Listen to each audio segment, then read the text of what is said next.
And welcome in, everybody, to another edition of the Inside Edge Network presents Thursday Topics.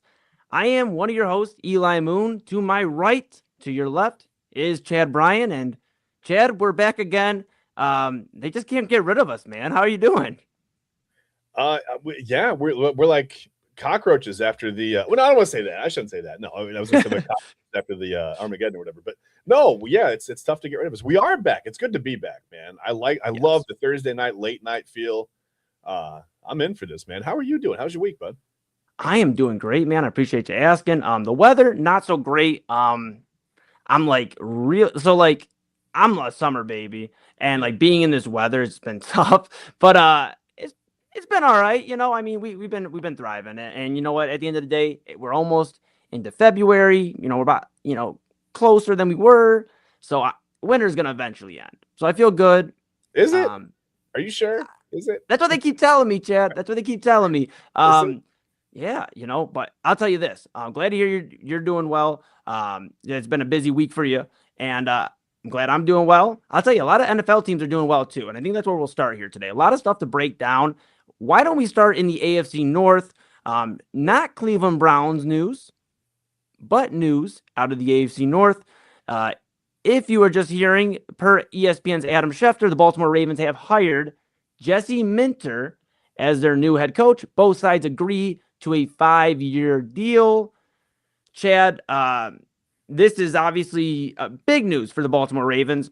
Yeah. For those that don't know, Jesse Minter, he was the defensive coordinator, he was the defensive coordinator for the Los Angeles Chargers. I'm a Michigan man, whatever that means anymore. But a guy that obviously helped kind of make that Chargers defense a little bit more tough-nosed and had some success with Harbaugh. Obviously, the ties to Michigan. That's why he was, I'd imagine, with Harbaugh.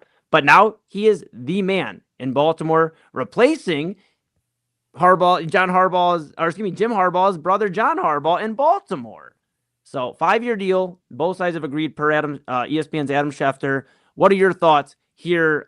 First things first on the Baltimore Ravens. Did they get the right guy? They got a guy. I mean, that's better than we're doing right now. So I don't know. I mean, it's always hard to forecast these things. My initial thought, I'll be really honest with you, when I saw the announcement, I said he's not going to make it 5 years. I just don't know, but I could be totally wrong. I could be wrong.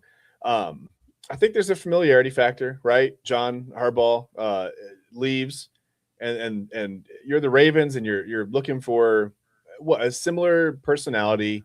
A guy with similar connections, a guy with maybe familiar connections. So, I mean, I don't know how much you work together in a situation. I don't think they worked together with John Harbaugh after they fired him.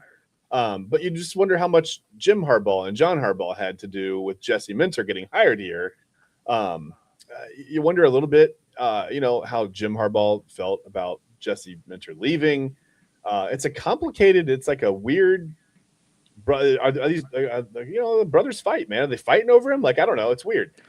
So it feels weird. It just feels like a weird hire, other than the fact that he's just kind of I guess his reputation at Michigan is okay. Well, I mean, it took a little bit of a hit with the Connor Stallion situation. Okay, let's be honest. Mm-hmm. That seemed to matter to Michigan fans. They don't care. That's fine. That's okay. You're proud of your guy. That's fine. Roll with your guy. I have no problem with that. But he's a kind of a hard-nosed, obviously defensive-minded guy. He's a defensive coordinator out in L.A. So, of course, he's a defensive-minded guy. And that's what you had in John Harbaugh. Similar personality, similar approach to the game, similar philosophy, similar perspective on football. So, something you said before we went live here was like, I'm worried a little bit. I'm worried that there's not going to be much drop-off with the Ravens, right? This has been their philosophy since they've been a football team. I mean, since just a couple of years after they were the Cleveland Browns, right? They became Baltimore Ravens, and they were this hard-nosed, defensive, knock you out in the trenches first kind of a team. And here we are again. It's the same philosophy. It's the same type of personality. But now Minter's the head coach instead of Harbaugh, whatever. Yeah, I don't know. I'm not sure how to feel about this. I guess I'm back and forth. It's a similar style for them, so it could work. But I just feel like something tells me that Jesse Minter's just not an NFL head coach, and I could be totally wrong. Listen, I've been wrong about plenty of things. We'll get to something later. I am going to issue a public apology to someone that we're going to talk about on the show today, so don't miss that. That'll be fun. Yeah, I've been wrong before. It happens. I mean, once or twice in my life. You can ask my wife. I just don't know how I feel. I guess time will tell, right? Yeah. Yeah, time will definitely tell. And, you bring up a lot of good points, Chad. And, also with Jesse Minter, right? Yeah, first head coaching opportunity from the Jim Harbaugh coaching tree. But, yeah, replacing his brother. And, yeah, how much really went into that. And another thing to mention here, too, is, this game on the same day, right? January 22nd, there was reports earlier in the afternoon from Cleveland.com and Mary Kay Cabot that the Browns and Jesse Minter had mutually agreed to on Wednesday night that they weren't going to do a second interview. They had canceled it mutually because Jesse Minter felt he was in position to get a NFL head coaching gig a lot quicker and was more certain about it. And I guess he was pretty right. I mean, he bet on himself, and Baltimore made him their guy. And I at the end of the day, you know what you get with Lamar Jackson.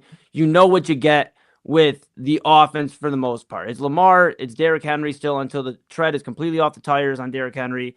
And they at least have something with Zay Flowers, and Mark Andrews. And likely he's really good.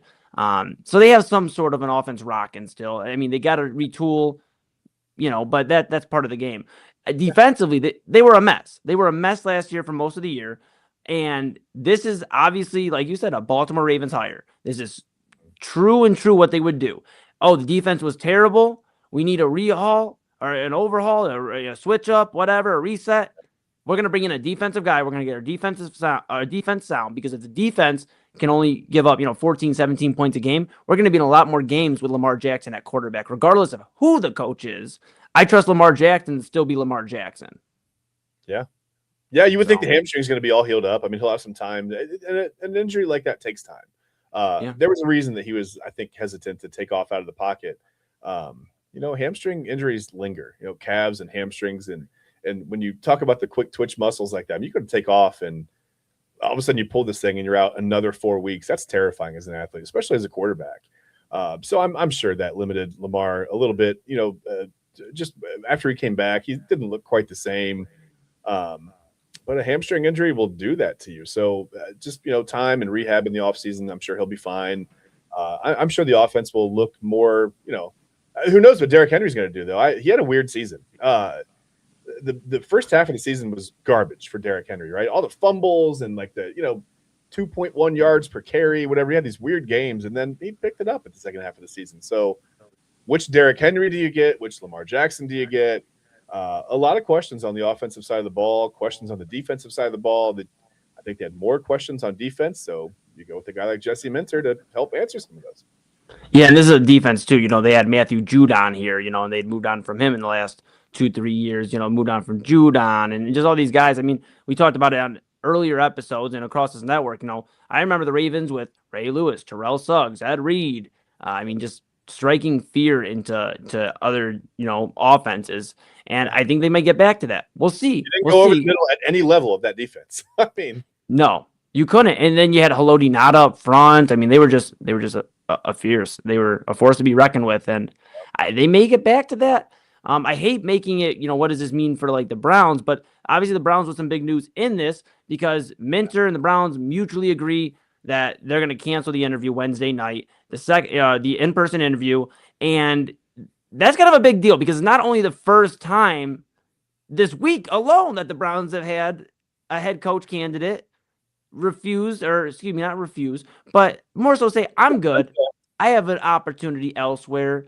And that's crazy. Jesse Minter, the second one, taking the Baltimore Ravens head coaching gig. The first one that come this week, and we'll kind of pivot there, Chad, and kind of just ask what happens with the Browns, is per ESPN's Adam Schefter and Jeff Darlington, the Los Angeles Chargers hire Mike McDaniel as their new offensive coordinator. It was earlier this week.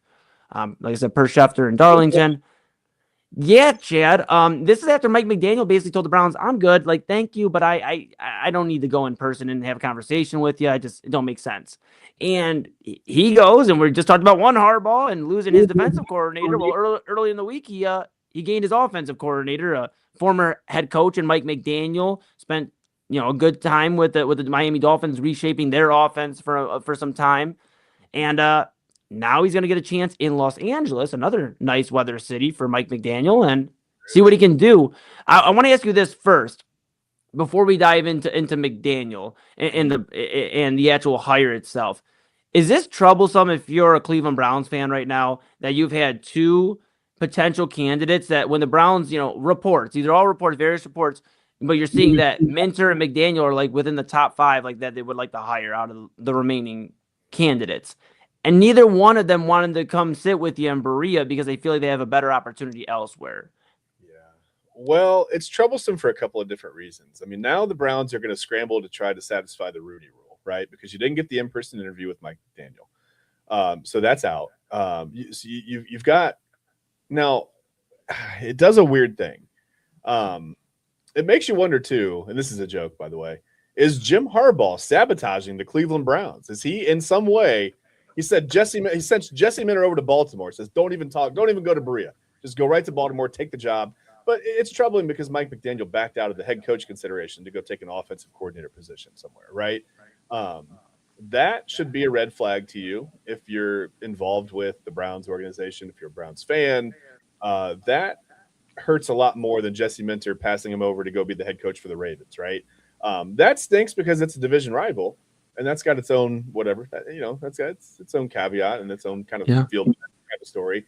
But the fact that your head coach target has backed out to go be an offensive coordinator. I don't think I want to be. I don't want to be in charge of your organization. I'll go be second or third in charge somewhere else. I think that's troubling. I think that, and like I said, now they're going to be scrambling to satisfy the Rooney Rule.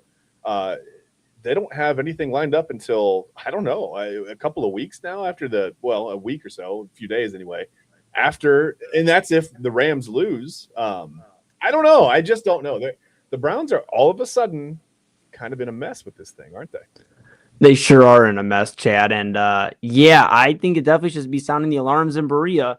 Okay, the first one, Mike McDaniel, maybe you just want to get your feet back under you. You want to go to an offense that has a lot of potential. Herbert, Quentin Johnson looked good. Last year receiver, Ladd McConkey, Keenan Allen. You got options. Aronde Gadsden at tight end. And like I said, Justin Herbert, funny enough, him and Tua one pick apart in the same draft class. Mike McDaniel's going to go from Tua to Justin Herbert, which is crazy for these two. That's kind of weird, right? Yeah, it's like, we'll see. But I think it's, that alone, I can be like, okay, if that was the only instant, I can understand for a moment that, you just want to work under an experienced coach with a good offense. So you are the top guy unquestioned next coaching carousel. Sure. Okay. Jesse Minter, however, first year head coach wherever he goes. Mm-hmm. He is a defensive guy, arguably the best defense in the NFL, in my opinion. At least top 5 is in Cleveland. Yeah. And you didn't even want to come into Berea and say, well, let me see. Can I meet with Miles and shake his hand and have a conversation? Can I say what's up to Denzel Ward in the defense? Can I meet Shador Sanders? Right. And none of that happened. They never even got to a hello, how are you? Crazy weather we have in Cleveland, right? Didn't even get there. We got to 2 cancellations, immediate hires within like the same 24, 48 hour time frame. Yep. That's not good. I know the Browns have a second interview lined up, I believe, later this week. It appeared it was going to be earlier this week, but I think they moved it to later this week. Now I was reading reports with Udinski. So Grant Udinski, they're going to continue to have conversations with the Jaguars offensive coordinator, who I'm a big fan of personally. Okay. I think, I'm also like a fan of making history, and he'd be the youngest NFL head coach. Okay. And I mean, what's the worst thing that happens? He has not called plays at all in the NFL. It doesn't, because I still think he's involved with the quarterback progression, and I think Trevor Lawrence has had his best year as a pro, and I don't think it's any. Yeah, and I don't think it's any shock that it's under Udinski, at least in my opinion. But, I just feel like in this coaching hire, we all got to pick somebody eventually and just be like, this is our guy and this is why. And, I won't be mad if it's Jim Schwartz, whoever else. Some other options, maybe I'll be a little bit frustrated. But as far as Udinski, I think he is like a home run pick out of what's left right now. And I thought that even before Minter was off the board, because I had Udinski higher. I even had Udinski higher than Mike McDaniel. So My opinion, it's you got Yadinsky, but now you got Nate Scheelhaus. I got it. If he becomes a Browns head coach, we really got to work on like Scheelhaus. Right. But he Awesome. obviously, yeah, and he's obviously involved with the Rams offense, right? And the big thing with him is they're still playing football. We'll talk about them, here at the end of the show. We're saving that for them. We got a lot to talk about: NBA, MLB, college football. We're gonna save our predictions for the end of the show. We'll come back to the NFL. We'll open and we'll end. But with that being said, yes, the Rams are still playing football. Scheelhaus, he just can't really do interviews until this is done this week, because they do get that week in between the Super Bowl where I believe he can field interviews at that point. But it's like, okay, then if Grant Yadinsky goes and has an interview with Buffalo and Buffalo says, hey, Josh Allen's here. We saw how you brought the vibes up. If that's at the very least, you brought the vibes up with Trevor Lawrence. Yep. We need Josh Allen's a sad guy right now. We need him to be happier, and we need to win a Super Bowl. We might be sitting in a situation where it's really Nate Scheelhaus or nothing for the Browns in terms of like best candidate, because Yadinsky might be off the board. Jim Schwartz at some point I think is going to start feeling like, well, do you want me bad enough, or should I really just take one of these other gigs? Now, the problem with that is these other gigs are closing, right? So, they're being filled up. And that's the other thing, Chad. Just to pivot to the Browns here, or excuse me, away from the Browns, because we could talk all day about them. We'll come back to the hire itself. Mike McDaniel, new offensive coordinator in Los Angeles. How do you feel about this move? Put yourself in the mind of a Chargers fan for a second. Do you feel like this is a lateral move, or do you think this is something that can help them get past a first-round playoff exit? Well, I mean, I think, listen, you got to look at what he did in Miami, right? Miami with, limited talent on the offensive side of the ball, Tua was always injured, right? So he had to work with a quarterback that was in and out with concussion issues. And listen, even when Tua was on the field, he wasn't great a lot, right? Nothing against – I like Tua Tagovailoa, just, not a great NFL quarterback. Probably a starter at the end of the day, but really when we talk about great quarterbacks in the league, whether it's top 5, top 10, it's okay to be in the top 32, right? There's no shame in that. I just, he's not a top 10, not a top 15 guy, not a guy you think of that can go really win you a game, okay? Right. But – that being said, and I can't even think of really like, just headliners are escaping me right now for the Dolphins, but they always had a top 12 offense there. Regardless of what they looked like on paper, the injuries, the in and out, the shuffling up for 4 years there, Mike McDaniel had a top 12 offense. So we talked about how, intriguing that would be to add to the Browns mix with the defense the way it is. You've got a top 5 defense in the league, you had a top 12 offense. It's probably 10, 11, 12 wins, right? You're safe. That's off the board now. But yeah, if you're a Chargers fan, I think you're excited because I think, Jim Harbaugh is a run first kind of a guy.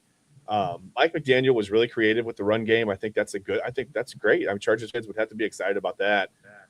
I'm sure that there are a lot of things just schematically that Jim Harbaugh and Mike McDaniel agree on. Personality wise, Eli, it feels like a weird fit, doesn't it? Yeah, I mean, they both wear sunglasses at times on the field. I mean, they're both khaki guys, it appears. Do we have any confirmation? Have we ever seen Mike McDaniel pick a booger and eat it? Have we ever seen him do that? I don't think so. Because we've got video evidence of Jim Harbaugh does like the occasional in-game snack. We know that. You're right, though. It is such a weird mix, Harbaugh and McDaniels. One's so intense with Harbaugh, and he can play I'm just joking around. It don't matter. When you see him on the field, he is intense. And then Mike McDaniel is just looking like, like he's just trying to have a good time and vibe out. Like, where's the vibes at? And, right. I mean, the vibes might not be there. We're talking about an LA team that gets off to a slow start offensively here, this fall. But they have a whole offseason to prepare for it now. They got their offensive coordinator quickly. They'll have a whole draft, process to be able to really talk to McDaniel and see, hey, who do you think we should bring in offensively? Or, if he feels the offense he can work with, hey, focus on defense, But Chargers have a lot of opportunity to grow. It doesn't matter. It's always the question with the Chargers. Are they going to get that next step, or are they kind of just going to be stuck in the mud? And we'll see. We'll see. They're not stuck in the worst mud, though. I mean, I'm telling you, 10, 11 wins is not the worst kind of mud to be stuck in. Trust me. It's not, but it's also like the conversation. Like I think I had it on Main Event with Double A and Robert Zicki, and I was talking with them, and we actually were talking about Sean McDermott, before he was fired as the Buffalo Bills head coach, and we're talking, and it eventually got to the point where I get Marvin Lewis didn't win playoff games in Cincinnati, but it started to feel like in Buffalo, it was kind of like the Marvin Lewis effect, where you're only going to get so far, how the story ends, and that's it. And I think that's what it is with some of these teams too. You got to be aware of when it's time to reset, when you met your mark, your mark, and when you can actually grow. And the Chargers right now are in a spot where Jim Harbaugh's only been there a few years, so they're not obviously evaluating head coach. So what's the next thing you do? You look at why your young quarterback can't get to the second round of the playoffs. Yeah, that's fair. And Herbert showed flashes. I mean, the regular season, there were times where I thought this guy's the MVP. I mean, my goodness, look at him, ball in a bucket, on a dime, it just whatever. And then he would have a couple of games where he went away. So yeah, you hope maybe you gain some consistency there. And like I said, I mean, McDaniel did wonders with Tua in Miami in that offense. So you've got to be kind of excited if you're a Chargers fan. If you can work with Tua and get a top 12 offense out of that group, I mean, you should be able to do some things in LA with the Chargers. Absolutely. Now, Miami, we just talked about Mike McDaniel. Over in Miami, they have some news too. Per ESPN's Adam Schefter, he had the scoop. The Miami Dolphins hired Jeff Hafley, the former Green Bay Packers defensive coordinator, and they are making him the new head coach of the Miami Dolphins. Chad, when it comes to this one, it just seems like the Dolphins are trying to become the Green Bay Packers light, like the off-brand version of what the Packers built. You hear the conversation earlier, this week, just discussions about the quarterback position, of they're going to follow their philosophy of drafting a quarterback every other year, which, well, I mean, I don't know if it really worked all the way for the Packers. It worked for Favre, the Rodgers love, still a little messy. But Jeff Hafley, apparently the guy, and a Miami Dolphins team that struggled mightily on defense for most of the year, and offensively have a lot of questions. Who is your quarterback? Is it Tua Tagovailoa? We just talked about him. Are they going to look in the draft? Are they going to look Malik Willis maybe? Yep. You got that. Yeah, Jalen Waddle, and then is Tyreek Hill coming back? Or it seems like if you follow him on social media, and just see some of his antics, he seems to be wanting a reunion with Kansas City. And so if you're Miami, you got a lot of questions, right? The only for sure thing is you have a really fast running back, Devon Achane, and he's not going anywhere, at least right now. Yeah. But Miami, out of all these teams we've talked about thus far, I feel like going into it, it may be a worse job to go to than Cleveland. The only thing you can say is if you're 3-14, at least it's sunny. But it's not a better, in my opinion, it is not a better job than the Cleveland Browns. The only way I could see it is just because of the cap space. That is something that the Browns are going to have to wear this offseason, this season. Unfortunately, they're going to have to keep wearing it until it's off the books. Is the Deshaun Watson trade, they inked Myles Garrett, which was a great move, but they inked Myles Garrett. They've inked Alex Wright. They've inked these guys to the contracts to where that is unattractive to a lot of these coaches. Yeah. Maybe that's what led Hafley and maybe leading to some of these other guys to other spots. Is it really the cap space issue, or why Jeff Hafley to Miami? And does it make sense? I don't know. I mean, he's a defensive-minded guy. I'm not sure if it's the cap space issue with the Browns, because they can do they can restructure Deshaun Watson's contract, which he's shown that he's willing to do. They can restructure Denzel Ward's contract to get a little extra cap space. They can do those things. And listen, Andrew Berry's shown that he's more than capable of being creative and making some money work. He's also shown that he's less than capable of making a good NFL trade. Deshaun Watson, that was terrible. So listen, I was going to make a joke and say, well, at least they fired the guy that strapped him with that financial situation, but no, he's still there. I don't know. I guess, I don't know. It feels like the Dolphins are just picking a guy, right? They're just like, hey, everybody's getting a coach. We'll just Hafley. I don't know. He's listen. He's a former Buckeyes defensive coordinator. I paid attention then. I sort of lost track of him through his time in the NFL after that. I'll be honest with you. I don't know. It just feels like the Dolphins sort of grabbed a guy. It's like, Well, we've got this top 12 offense. Was that because of Mike McDaniel or because of the personnel? We'll find out soon. So listen, with the top 12, top 15 offense, all we need is a better defense, right? So get Jeff Hafley in here. The Packers know what they're doing. They can play some defense. But the problem is he can't bring Micah Parsons with him. He can't bring, it's just, what do you really have on that roster defensively if you're the Dolphins? What does Hafley with? And I don't know. I guess time will tell. This one, honestly, was a little more puzzling to me than Jesse Minter to the Ravens, because at least Minter's the right philosophy. He's the right personality. He's the right kind of, he was the right kind of guy for that job. I was just surprised it was Minter. With Hafley, it kind of came completely out of left field for me. I don't know. We'll see. Would you, maybe it's too early to tell, would you call it a downgrade from Mike McDaniel for the Dolphins? Oh, I don't know. I mean, Mike McDaniel seemed lost a lot of the season last year. He had this, like, his first couple of years in Miami, it looked like they were turning things around. Like, they looked like they could be, possibly a team that got deep into the playoffs, maybe AFC Championship, whatever. They look good. He was turning the offense around. His press conferences were fun. Last year, the press conferences weren't even fun, right? Like, it looked like he was miserable there. So is that, because of external pressure? Is that he's starting to get his job threatened? Is he felt like he was on the hot seat? He was being told he was on the hot seat. Or was he just, I don't know, was he one of those guys that, sometimes you go into a brand new job and you're excited for the first couple of months or couple of years, whatever, and then you burn out suddenly, right? And things aren't fun anymore. And that's kind of what Mike McDaniel looked like. So I don't know. It was such a bizarre, like the optics were so strange. And then the Dolphins played so well down the stretch that I thought, well, they did enough to, I mean, my God, they saved his job, right? He's going to stay there. And then they fired him. So I don't know. It's a mess to me. The Dolphins are just a weird situation to me that I can't quite put my finger on right now. They are a weird situation. And, you talk about defensive guys, Chad. We'll pivot here to our last hiring news throughout the week.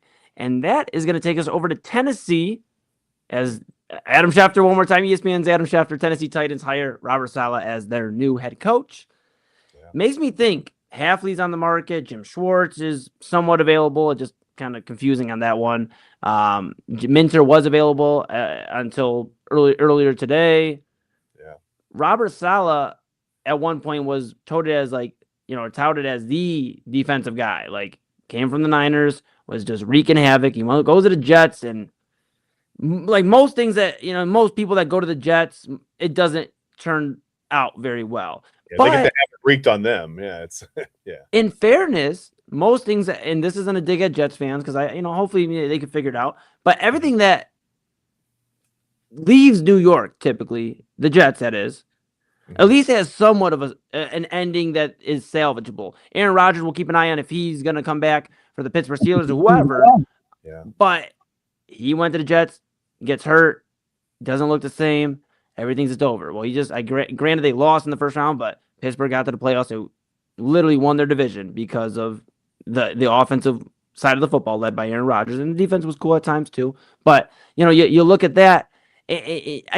When I think of this, when I think of like Robert Saleh, just to swing it back here, because this is a former New York Jet as well. There's a ton of other comparisons, but we won't go down that rabbit hole.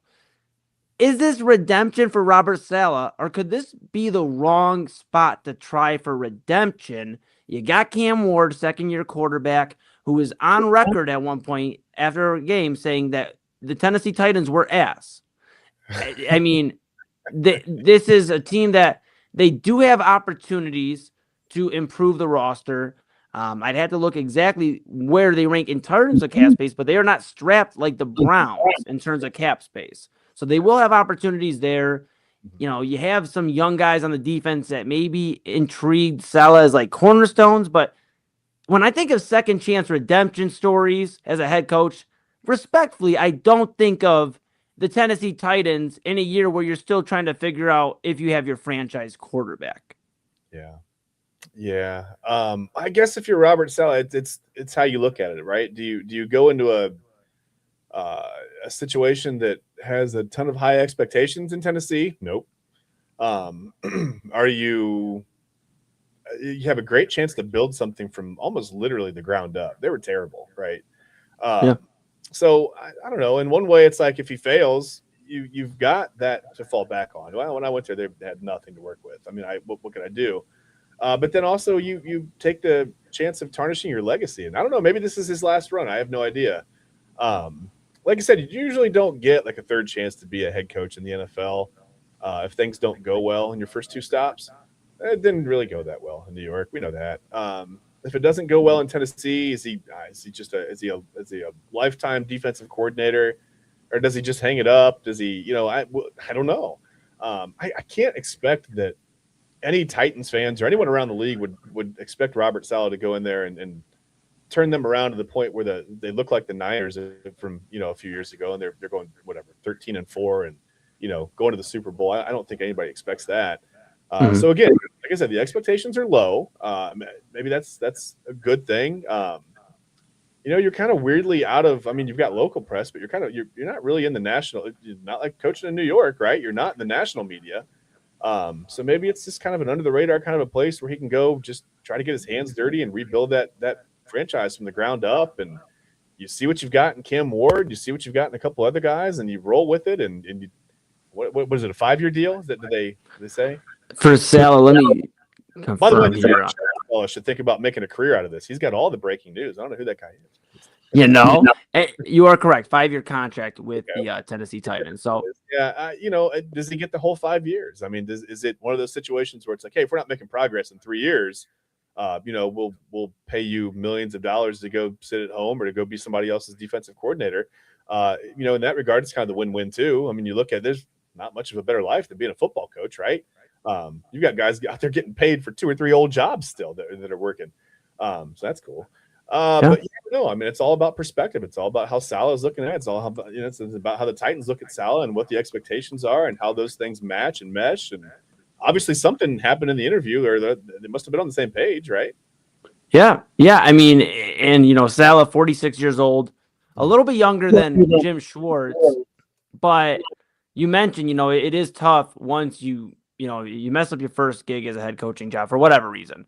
And sometimes the first year, first gig you get isn't always pretty because you're just trying to get elevation as a coach and get to that head coaching status. Yeah. But like you said, Chad, you get to that second time and you don't look good. Jim Schwartz is kind of showing you, you can have one rough time and it's remembered by a lot of NFL franchise, a lot of these owners that are longtime owners.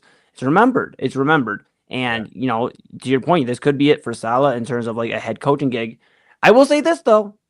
The last defensive guy to go to Tennessee did pretty well as a head coach. That was Mike Vrabel.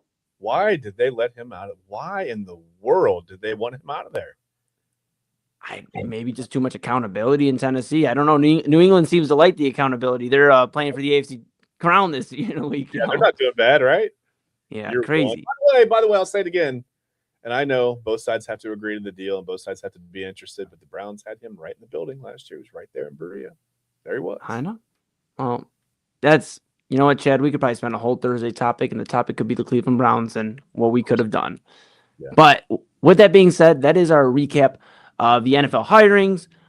Obviously, we talked a little bit about McDermott and the Bills. Do want to notice, obviously, if you've been following the Inside Edge Network, we talked about it all week. Chad and TK, the guys have discussed it. Everybody's discussed it here across the network.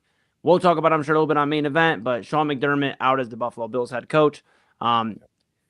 Just crazy. I mean, I think there's been so much said on that, Chad. I know we talked about it a lot on Main Event very strongly as well, but I mean, it just seems like somebody's going to get a good opportunity to coach Josh Allen, and I think the Bills just got sick of being in the same spot. Now, ownership and Terry Pegula has been saying some crazy things, like calling out Keon Coleman and saying it was a coaching move, but Brandon Beane defends it and said it was my pick to take, Keon Coleman, draft him. And so it does seem a little messy in Buffalo, even after the McDermott stuff. Do you trust that the Bills will get this right? I guess is my question.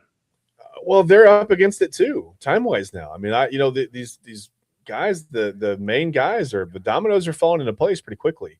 And unless they have somebody that they have their eye on that we just, maybe we don't know about or whatever, it feels like they're losing their opportunity, and they're dare I say browsing it a little bit, right? They're kind of behind the 8 ball now. I mean, when you play further into the season and you fire a coach that late after the into the playoffs or whatever, not after the playoffs because they're still going on. But when you fire a coach that late in the season, in the postseason, I think it does put you behind the 8 ball a little bit. But I mean, I don't know. Buffalo feels like they're like the lovable losers, right? They're like America's team light. You kind of you have no choice. You look at they're getting buried by 6 feet of snow up there. I mean, whole sides of the town, businesses are closed, whatever.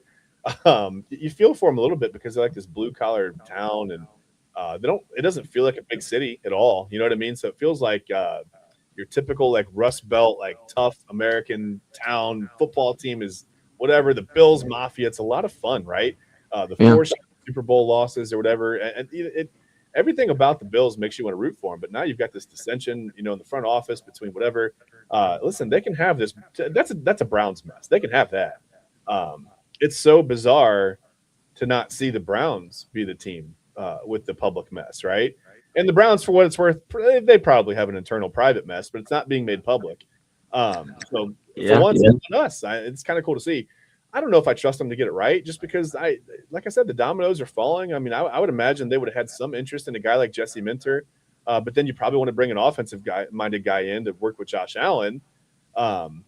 Who's left? I mean, Clint Kubiak. Are they going to look at? Are they going to look at Shield? I don't know. I mean, it seems like some of these other teams may have their pick, where the Browns are going to have to do something. Now, first we wanted the Browns to take their time, right?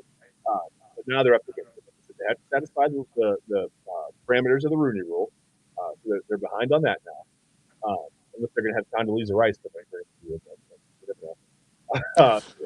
whatever. I don't know. I don't know if I trust the Bills or not. I guess that was a really long answer for me to say I don't.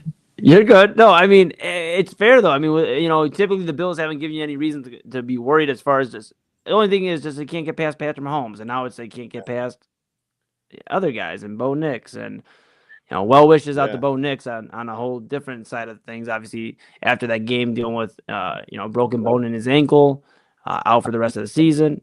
So we'll talk about Jared Stidham and the Broncos and the Patriots coming up later on in the show. We'll also talk about Rams and Seahawks, and we'll talk about who gets to go to the big game in the NFL a little bit later. I just feel for Josh Allen. I felt for all the Bills players, just emotional after the game. It's like, and for somebody who I'm an empath and I thrive off like community and like feeling for others and like just I don't know, man. I felt it. It just I could feel how much they love that guy, and like even Brandon Cooks, who hasn't even been there all year, and he's like, I just wish I could have did more for Josh Allen. It's like, man, I hope he gets one. Josh Allen at all, by the way. Yeah, not good to Josh Allen. It is what it is. Thanks. I just hope he gets one, and everybody's like, well, there's no way he doesn't end his career without one, and I'll say just be careful because Dan Marino thought he was getting back to the Super Bowl. That's the cautionary tale, right? Like, I mean, Clayton and Duper and Marino, and it was like, man, that offense is too bad. They'll be back. They'll go to the Super Bowl 4 or 5 times. They'll win one, and then never went back. That's crazy. And this is the first head coach switch in a long time for Josh Allen, so it's gonna be interesting to see how he adjusts. So got that going on. That is our head coach, NFL head coach hiring, firing, recap, reactions. A lot going on there. So thanks for sticking with us there. Thanks for all tuning in so far on the Inside Edge Network. Before we kick it to break, Chad, there was a college football game on Monday, and it was a pretty big game. Yeah, I mean, so you typically, when I think of the college football playoffs and national championship, you think of all these teams that have been there before. You think of the Ohio States, the Alabamas, and the Georgias, and all these teams. However, it was our guys. I don't know if there are guys, but I like Curt Cignetti and I like Fernando Mendoza, and college football playoff national championship saw the Indiana Hoosiers defeat the Miami Hurricanes 27-21. Hey. I mean, I don't have anything crazy break down the X's and O's. Just talk to me about the game, because I feel like all year round or all year long, this is for college football. There's been discussions. I think we've had them across all of our shows here on the Inside Edge Network. Does the college football season matter? Are you excited about it? Who cares if a top 10 team plays right now, because they're going to play again for real, in January. So, I mean, for you, did you get a chance to watch a majority of the game? Did you enjoy the game if you did? Talk to me about it. I did. I enjoyed it. I think my biggest takeaway, and I told you a little bit earlier in the show, I alluded to the fact that I would be issuing a public apology to someone. That someone is Curt Cignetti.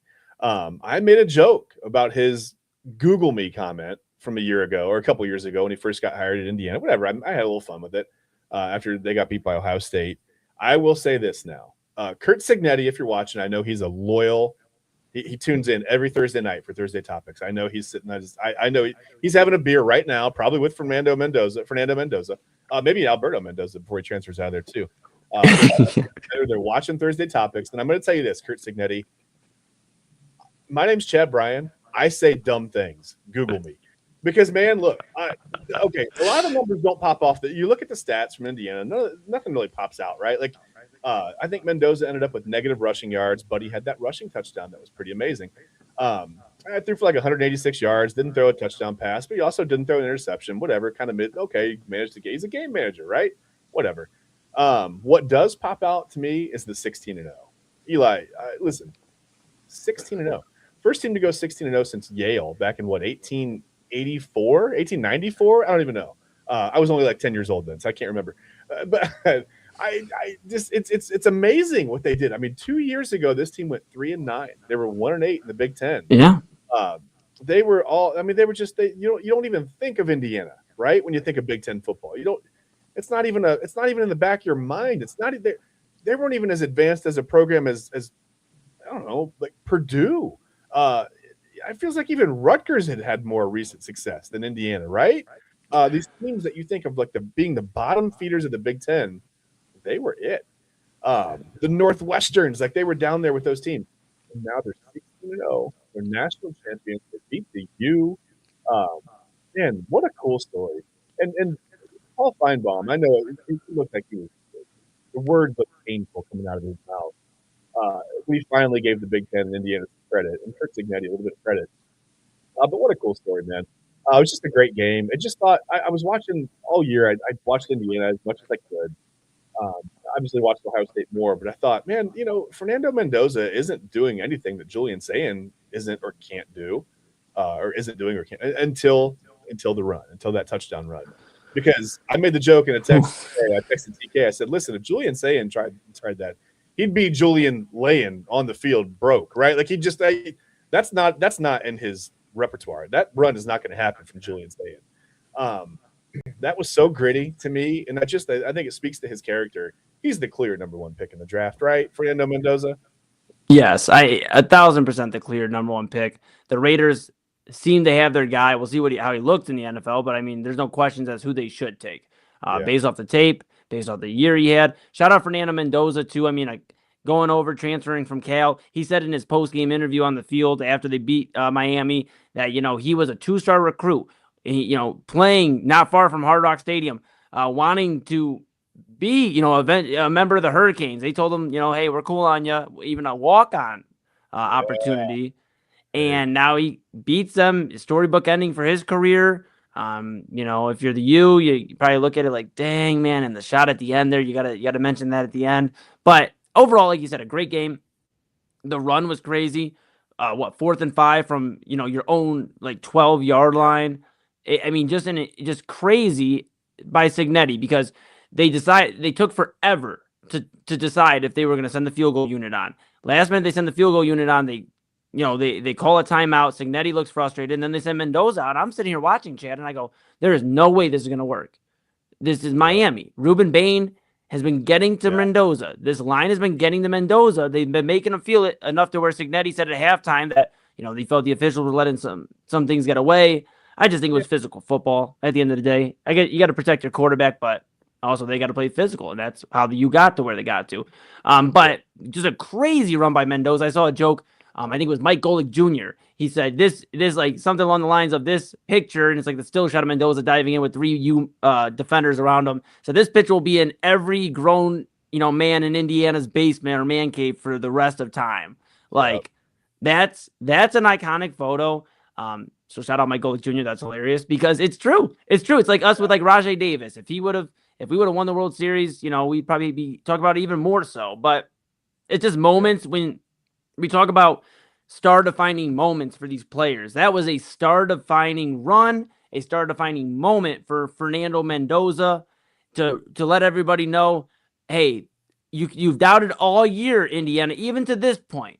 We are in the last few minutes of the football season. Stop bleeping doubting us. because Right. we're winning this. And he Right. did it. And I think the story of it all too is, not of the main story, but a big story to have too is Carson Beck trying to win his first championship as a starter. 1-2 as a backup to Stetson Bennett at Georgia. Yeah. But just a bad interception ends the game. And, I think he was talking to Ray Lewis before he went out there. And, there's no correlation there, but just what a crazy to talk to one of the legends of the U. You're in a position where you could lead a game-winning touchdown drive to bring the U back to relevancy. And In your home state. In your home stadium, and you throw a duck essentially. Yeah. And just crazy. No 5-star recruits. Just left it short. Yeah. Yeah. No 5-star recruits though, Chad, for Indiana. No 5-star players. I mean, just a team that was pure grit. You see these movies of Rudy, and you see, you watch Coach Carter on the basketball side of like these teams that went out and got it. Remember the Titans, another one on the football side. Just these gritty movies, and they're going to make a movie, a second part of Hoosiers, but this one is going to be about the football team. And it doesn't. They're going to call that one too, because it's I love it, Chad. Yeah, and with that, amazing. I love joke. it. Amazing story. Yeah, just an amazing story. The one thing I do want to mention, there was a little bit of stuff that happened after the game. And for the record, I don't like the extracurricular stuff. I don't want to see a post-game fight or whatever after a national championship game. I think it's a bad look. But for the record, I do want to say I feel like I've been thinking about this a lot this week, and I have more of a problem with what Carson Beck did after the game, running off the field, refusing to shake hands, than what Mark Fletcher Jr. did. I think, listen, they showed Fletcher sitting there waiting for Mendoza to finish an interview so we could, have a quick word with him, give him a hug, whatever, congratulated him. And then something obviously happened with the Indiana player. Something must have been said. I don't know what it was. I wasn't there. I can't, I can only speculate. But Fletcher reacted the way he did. And it was disappointing to see because, Fletcher was a cool story. His mom driving to all the games. They kept showing her in the stand. I was having so much fun. Like, wow, that's a cool thing, man. You know what I mean?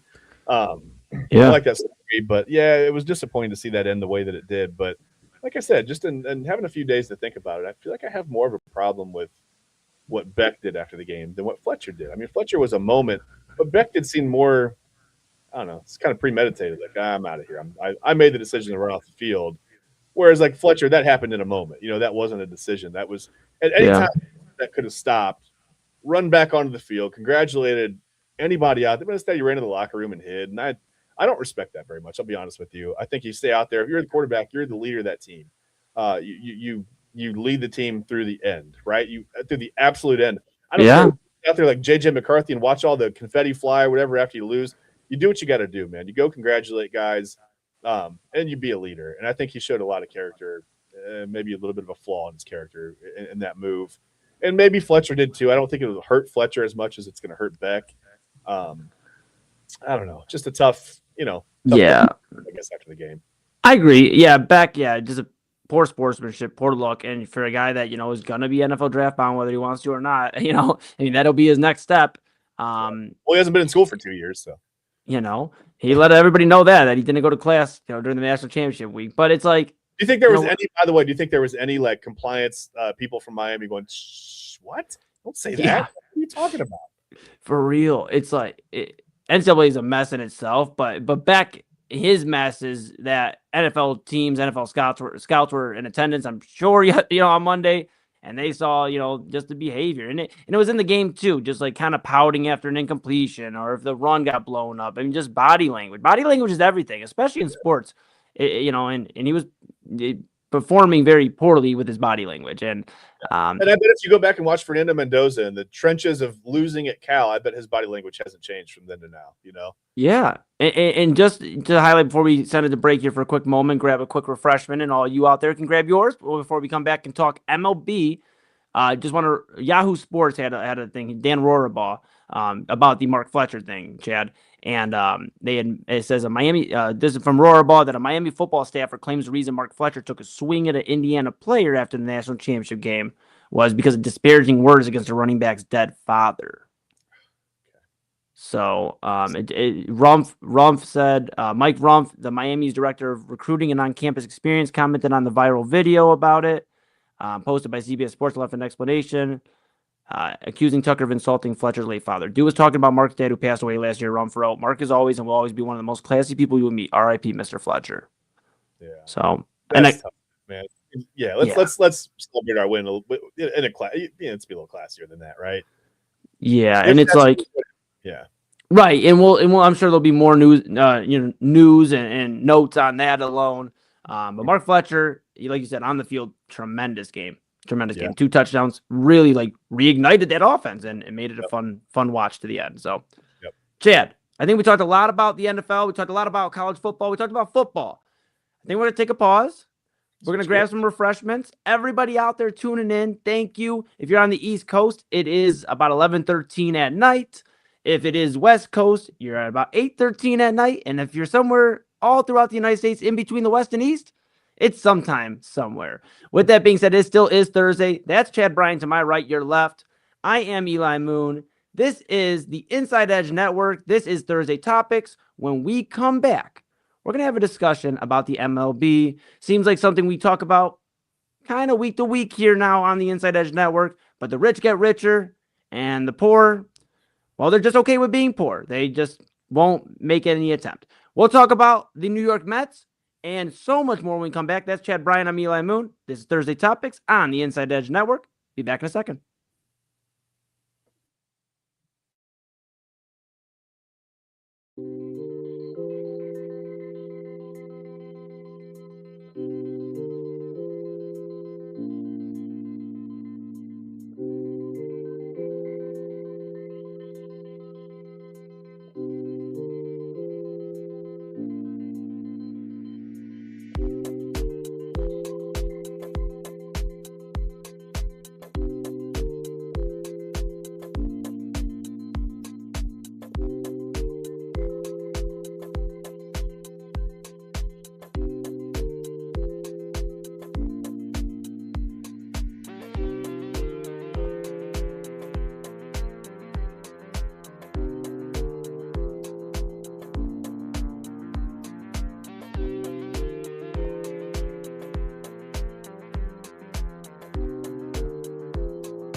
And welcome back, everybody, to the Inside Edge Network. I am Eli Moon, trying to fix my hat here on the Inside Edge Network and Thursday Topics. That's where we're at. I have Chad Bryan with me.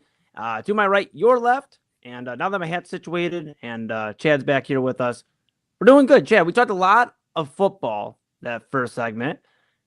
And, we recapped the hirings, Minter, Halfley, Saleh, McDaniels, the OC.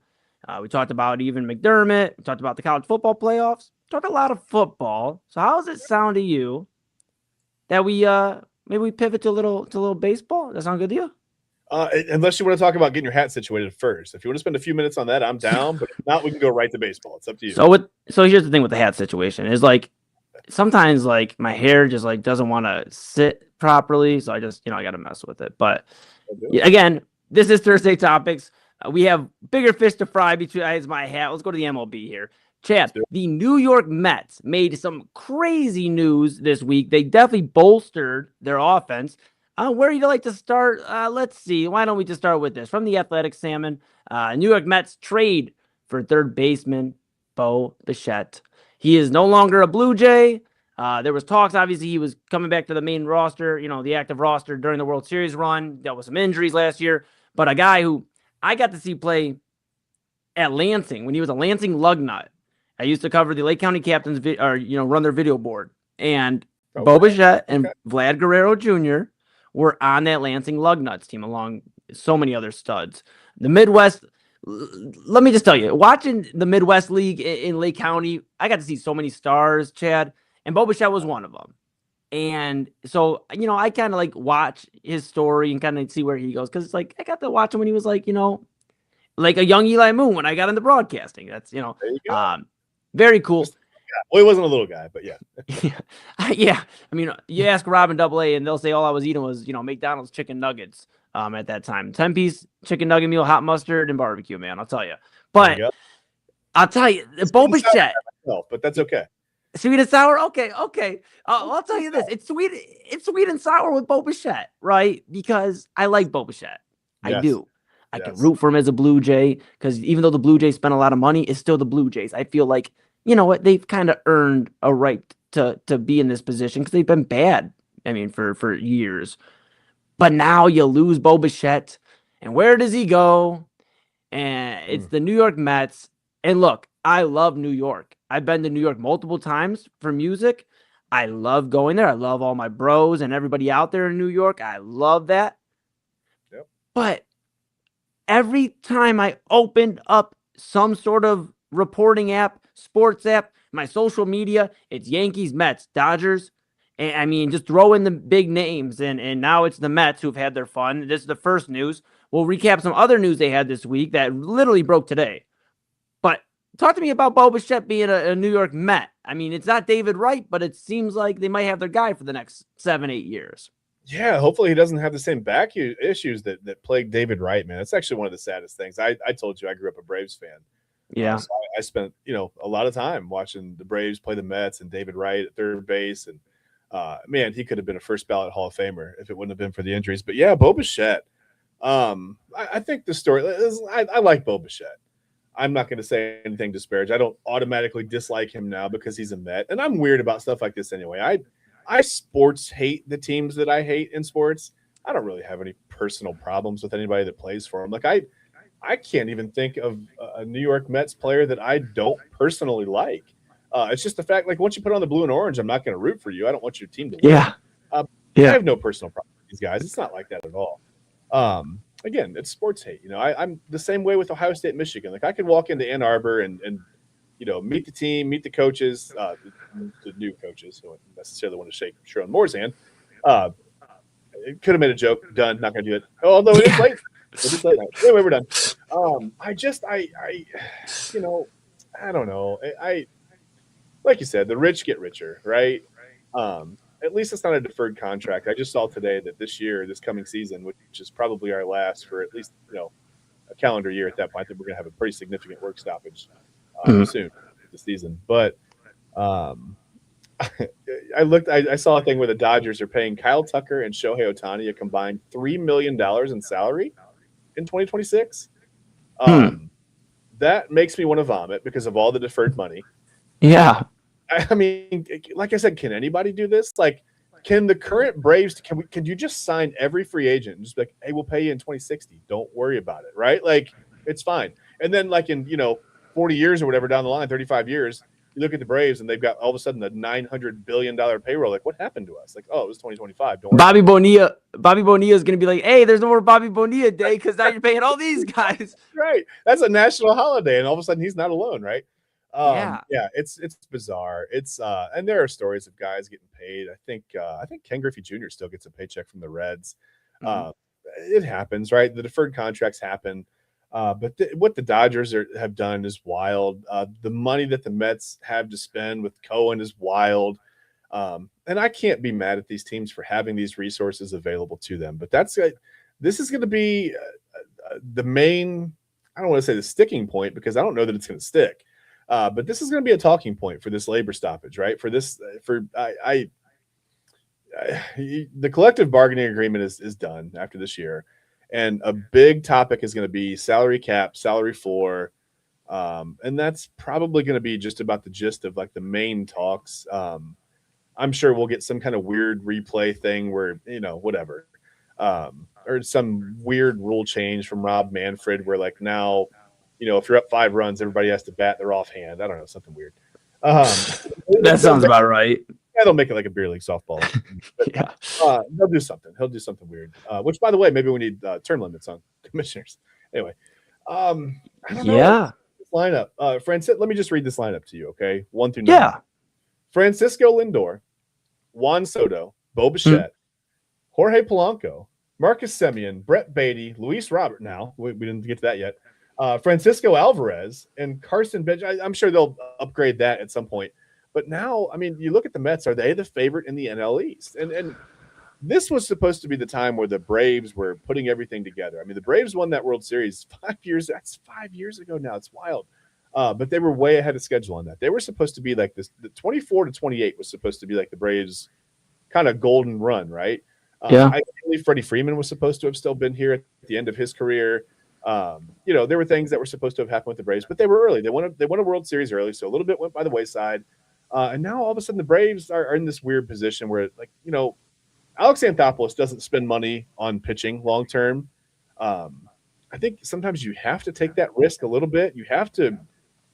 You got to make some moves, right? You have to have pitching. The Braves have a ton of potential on the pitching staff. I don't know. It just hasn't really quite panned out yet. There are some guys that are still getting there. That's fine. We can talk about that another time. But the Mets have made themselves maybe, I don't know, they're the favorite in the National League. I mean, other than are we looking at a Mets Dodgers NLCS? I mean, what it feels like. Yeah, sure seems like it, Chad. And it's just like it's just all the top markets and the top teams with all the most money to spend are jockeying for these. It's a bidding war right now between all these guys. And the Mets say, hey, if we can't sign them, we'll trade for them. And they do it. They get a hold of Bo Bichette, and like you mentioned, in that lineup that they're looking at is another guy in Luis Robert. Per ESPN's Jeff Passan broke earlier today. New York Mets trade for Chicago White Sox outfielder Luis Robert. And, I mean, I think it just kind of segues into the conversation we're just having about the Mets. Yes, I do think they're an NLCS contender. I think they could come out of the NL this year. This is a team that caught a lot of momentum near the end of the year last year. And, we'll see. I mean, especially since it seems like the Mets are gearing up. I don't think this is their last move. Like you said, I think they're going to retool a few other positions. And with baseball, as you mentioned, appearing to be getting closer to a stoppage, well, spend all the money you got because who knows what it really means after we come out of a lockout. Yeah. Because that's what it's looking like. Yeah. It's the big 5 teams. It's like you said, it's the Mets, it's the Yankees, it's the Dodgers, it's the Red Sox, and it's the Cubs. And baseball, and the Blue Jays spend a little bit of money, but baseball, Major League Baseball right now is the literal, it's high five, down low, too slow, right? Like it's the big 5 teams. Everybody else below that, sorry, you're not going to get a free agent. I don't care. You have to sign organizational depth, right? Like you got to make minor league deals with guys on a prove it type of situation and hope they come back and maybe you get a comeback player of the year or a flash in the pan, whatever. You can't really build a team from the bottom up anymore. If you're not one of those big 5 teams, you can't afford a free agent. People, I listen. People jump on the Guardians all the time for not. You got to go get the big bat. You got to go get a big starter. You got to do this. You got to do that. They can't afford it because if they miss on one of these guys, I know everyone loves to everyone says the Dolans are just swimming in money. I don't think, I don't think when they go out to eat, they're like looking across the table to see who's going to pick up the bill or anything. But I also don't think that they have that disposable income in that organization. I think it's tied up in assets. It's you'd be surprised how little money some of these owners actually have on the books for payroll.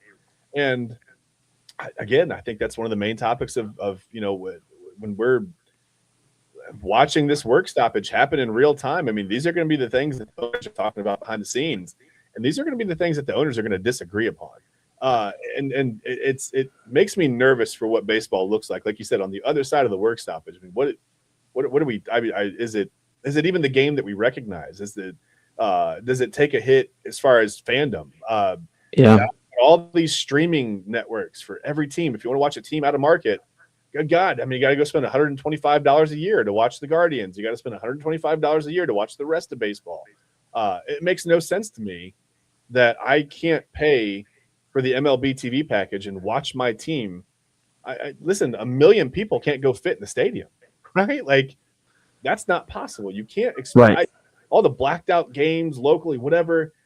Major League Baseball just and also, by the way, the resistance to let people post anything on social media.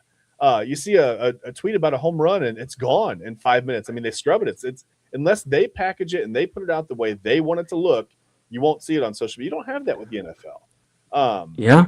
I think Major League Baseball is doing a lot of things wrong right now, and having 5 teams that can afford the big free agents every year is one of the biggest. Yeah, and I agree with you. Now, the one thing to keep an eye on, though, in Cleveland, and after a potential work stoppage or whatever, in the future is, the Guardians do have, they added minority owner David Blitzer in 2022. Sure. So, if the conversations about the Dolans, and if they do have the money, if they don't have the money, if they're spending it, if they're not spending it, that might not be a conversation too much longer. By 2030, we might really be already a few years into the Blitzer era. We'll see. We'll see where we're at. But, that's interesting enough. The guy seems to want to spend money. Blitzer, he has stake with the 76ers as well. And then over in hockey as well, the New Jersey Devils. So interesting enough. Something just to keep an eye on. I mean, not right this instant, because I sure haven't seen the Guardians making any moves. I don't know if I'll see any big moves this offseason, but it kind of seems like they can't afford to do it going into the work stoppage. They probably won't. That's what it is. A lot of teams are going to continue to do what they've been doing. There's no switch up. You're not going to see a team that's primarily been a low spender go be a big spender right before a potential lockout. I know Jose Ramirez loves it here, but he deserves better. I'm sorry. He does. And he's been very vocal more and more. And I think he deserves to at least go back to a World Series.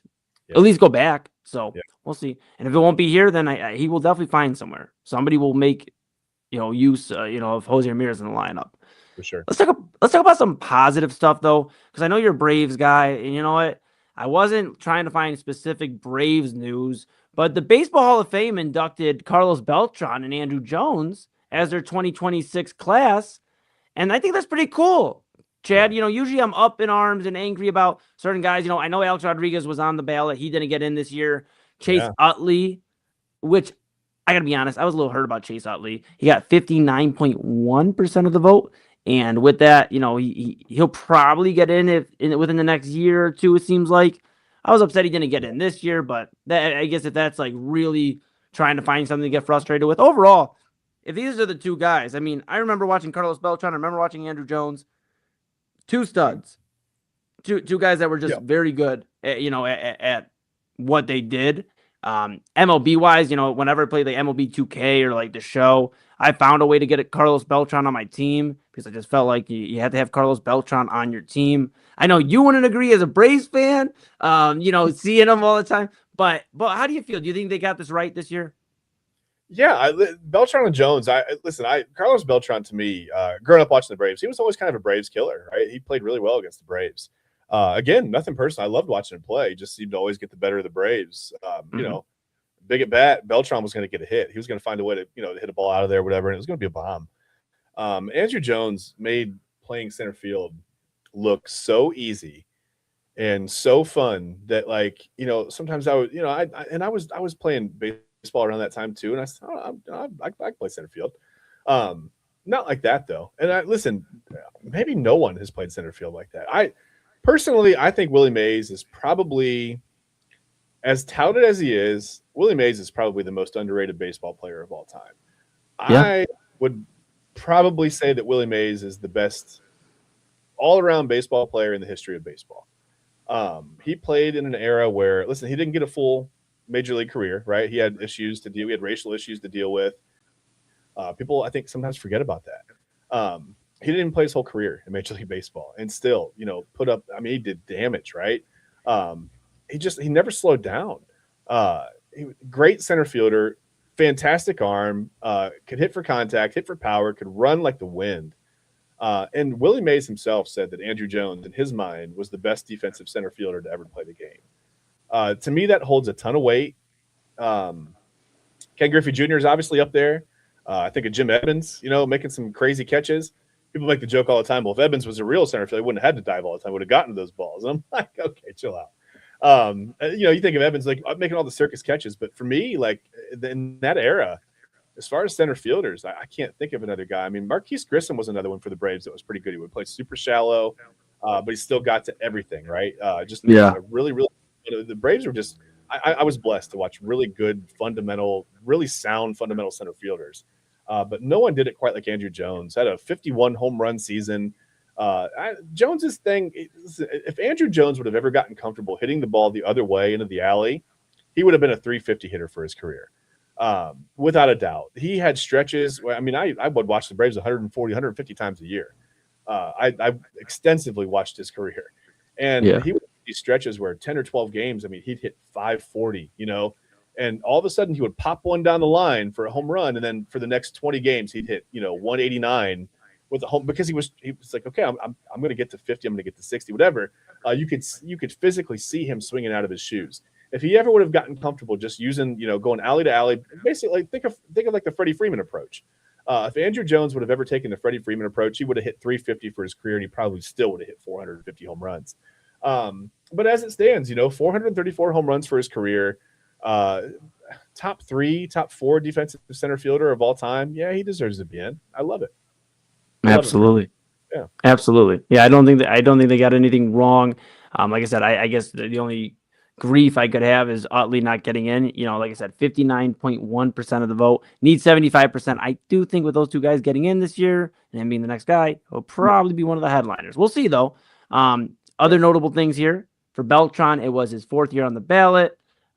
He missed it in 2025. He had 70.3%. So very, very close, gets in this year. Andrew Jones was eligible in 2018. They mentioned, this is from Bleacher Report, they struggled to gain traction originally, but he's eventually garnered the attention he needed, got the votes. He's in the Hall of Fame. No more questions. Yeah. So yeah, I think that Mr. Posey going to be a first ballot Hall of Famer, by the way. That's hands down. I think that's without it. Yeah. Let me ask you this. I'll leave you with this before we take a quick pause. We'll let everybody grab their quick caffeine one more time. Maybe a water, maybe for some of us out here. And then we'll come back and we'll talk NBA and we'll recap with who's getting to the Super Bowl with the NFL. But I want to ask you this: Chase Utley, I think, is going to be the guy that gets in. There's some other names: Andy Pettit, Felix Hernandez, Alex Rodriguez, Manny Ramirez, Bobby Abreu, Jimmy Rollins, Cole Hamels, Dustin Pedroia, just to name some names. David Wright's in there, Torrey Hunter, Edwin Encarnacion's on the list. Who gets? Do any? Not Encarnacion, maybe the Parrot. Yeah. I guess out of those names I listed, is there anyone that stands out to you as like a surefire Hall of Famer next to Utley next year? Because I mean, besides maybe Pettit or A-Rod, if you look past the steroids, Manny, the same thing. Manny Ramirez, the same thing. That's the thing. Are we looking past the steroids? Because that's going to be the biggest thing. Manny Ramirez, to me, is probably the best right-handed hitter in the history of baseball. Manny Ramirez did things with the bat in his hand that I just, quite frankly, didn't see a lot of guys do. Maybe Vladimir Guerrero was close to that for a stretch. But man, Manny Ramirez is he could absolutely just rake at the plate. And defensively, it wasn't there, but he's like, sometimes to get into the Hall of Fame, you kind of need that personality. And Manny had all the personality, right? I mean, Manny being Manny, like There's all kinds of instances. There's plenty of video evidence of Manny being Manny. He's got the kind of personality that I think can carry you if we are going to look past the steroids finally. Manny might be that first guy to sneak in. But then that brings on the whole slew of all the other guys, right? Like all the other stuff. What about Roger Clemens? I mean, Roger Clemens won 500 Cy Young Awards. Like, how is he not in the Hall of Fame? Yeah. It's just, I don't know. Sometimes I think the baseball writers, I get the whole steroid issue. I get it. But at the same time, it's the Baseball Hall of Fame. It's not the Baseball Hall of guys who did everything the right way. I think sometimes in that regard, part of me says these guys should be in. Part of me says maybe they shouldn't be rewarded for taking a shortcut or whatever. But then again, it's not the hall of the very best players of all time, right? It's the Hall of Fame. With fame comes notoriety.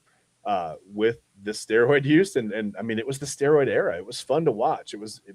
Speaking of work stoppages, right? It came on the heels of another work stoppage. Well, the Mark McGwire, Sammy Sosa race to 61, 1998, that brought everybody back to baseball. So maybe it is time to look past all that. I don't know, man. It's just I struggle with it because you don't reward guys for taking a shortcut, but at the same time, you've got guys like Ty Cobb in the Hall of Fame. Ty Cobb was not a good person.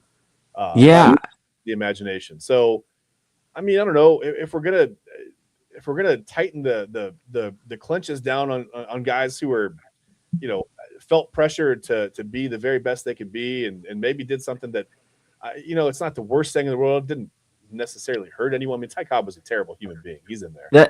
Right. Into the steroid point, it improved the popularity of baseball. Like these guys, they want to punish them now, but we talk about it. We actually talked about this on Main Event probably a month or so ago.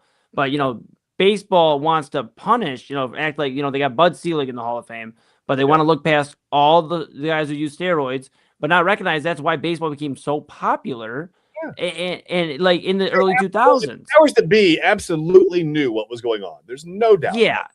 And I'm saying, and I'll give my credit to my bro, my co-host Robert Zicki on Main Event. He says Bud Selig's in the Hall of Fame, then why can't some of these other guys? And I'm just saying, a Hall of Fame with Chase Utley and Alex Rodriguez, Manny Ramirez, and maybe throw in a guy that rises up there, like maybe a Abreu or Pedroia even, or Hamels. Yeah. I haven't watched a Hall of Fame, ceremony speech in a few years at least. I'd watch that. You want to get some viewers? I mean, you want to get, they'll give you viewers one last time. You put Manny and A-Rod in the Hall of Fame. That's all I'll say. So interesting. With that being said, polarizing indeed. We have some very interesting stuff to break down here. We may get a little polarizing by the end of this show, Chad, when we talk about our AFC and NFC conference championship winners. We'll see if we're on the same page or not. Okay. Before we get to that, we're going to go over the NBA. Got some big news out of Golden State. Some national news as All-Star break is starting to get closer, which means the All-Star game is on the rise. And, just a whole lot of stuff. Oh, and by the way, Kevin Durant made some news, and it wasn't because he switched a team or because he was frustrated with somebody. I'm actually happy for Kevin Durant. He gets a lot of flack, so I'm going to be happy for KD. All right, Chad Bryan, to my right, your left, I'm Eli Moon. This is the Inside Edge Network. This is Thursday Topics. And we'll be right back going over NBA and our conference championship predictions for the NFL to send you into your Friday.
And welcome back, everybody, to the Inside Edge Network presentation of Thursday Topics.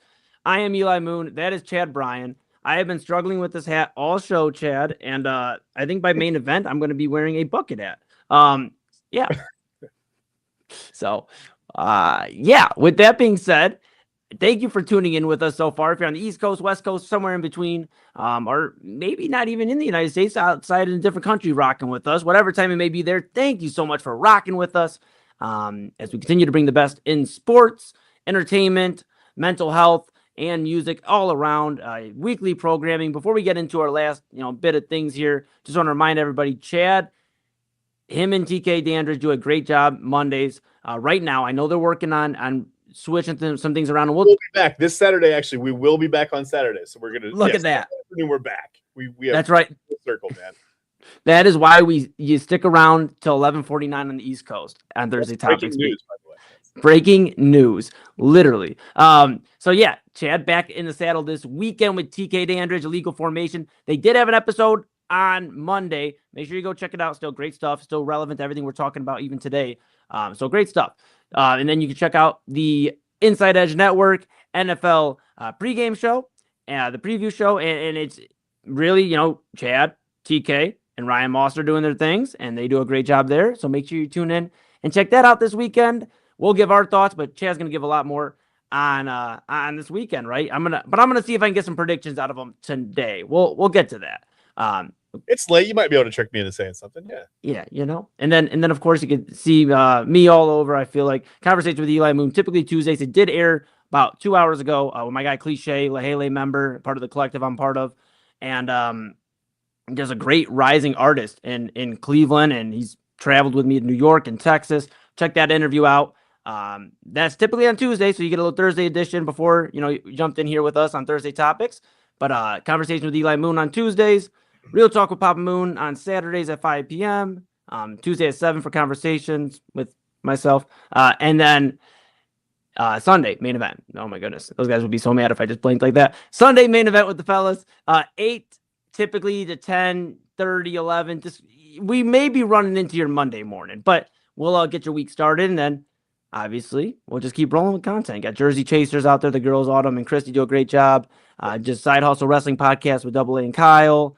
Just so much great content. I'm sure everybody tuning in hears plugs and ads from all across the world and different, this isn't that. I just want to remind you there is a different place to go find your information, to find your opinions, and to be part of a community. And we want to welcome you to part of a community. You're here tuning in with us. You're literally rocking with us. So thank you. Yep.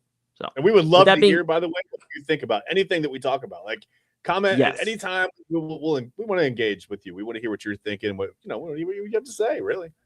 Yes, we'd love it. So like Chad said, let us know what you're thinking about. Anything we talked about tonight, anything we talk about in the future at Inside Edge Net. That's on all the socials: TikTok, Twitter, Facebook, Instagram, and YouTube.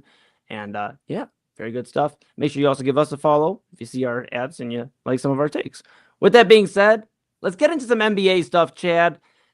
Some exciting stuff. I talked about Kevin Durant. Usually it'd be because he's in the news, maybe trade, or he's not happy, or this.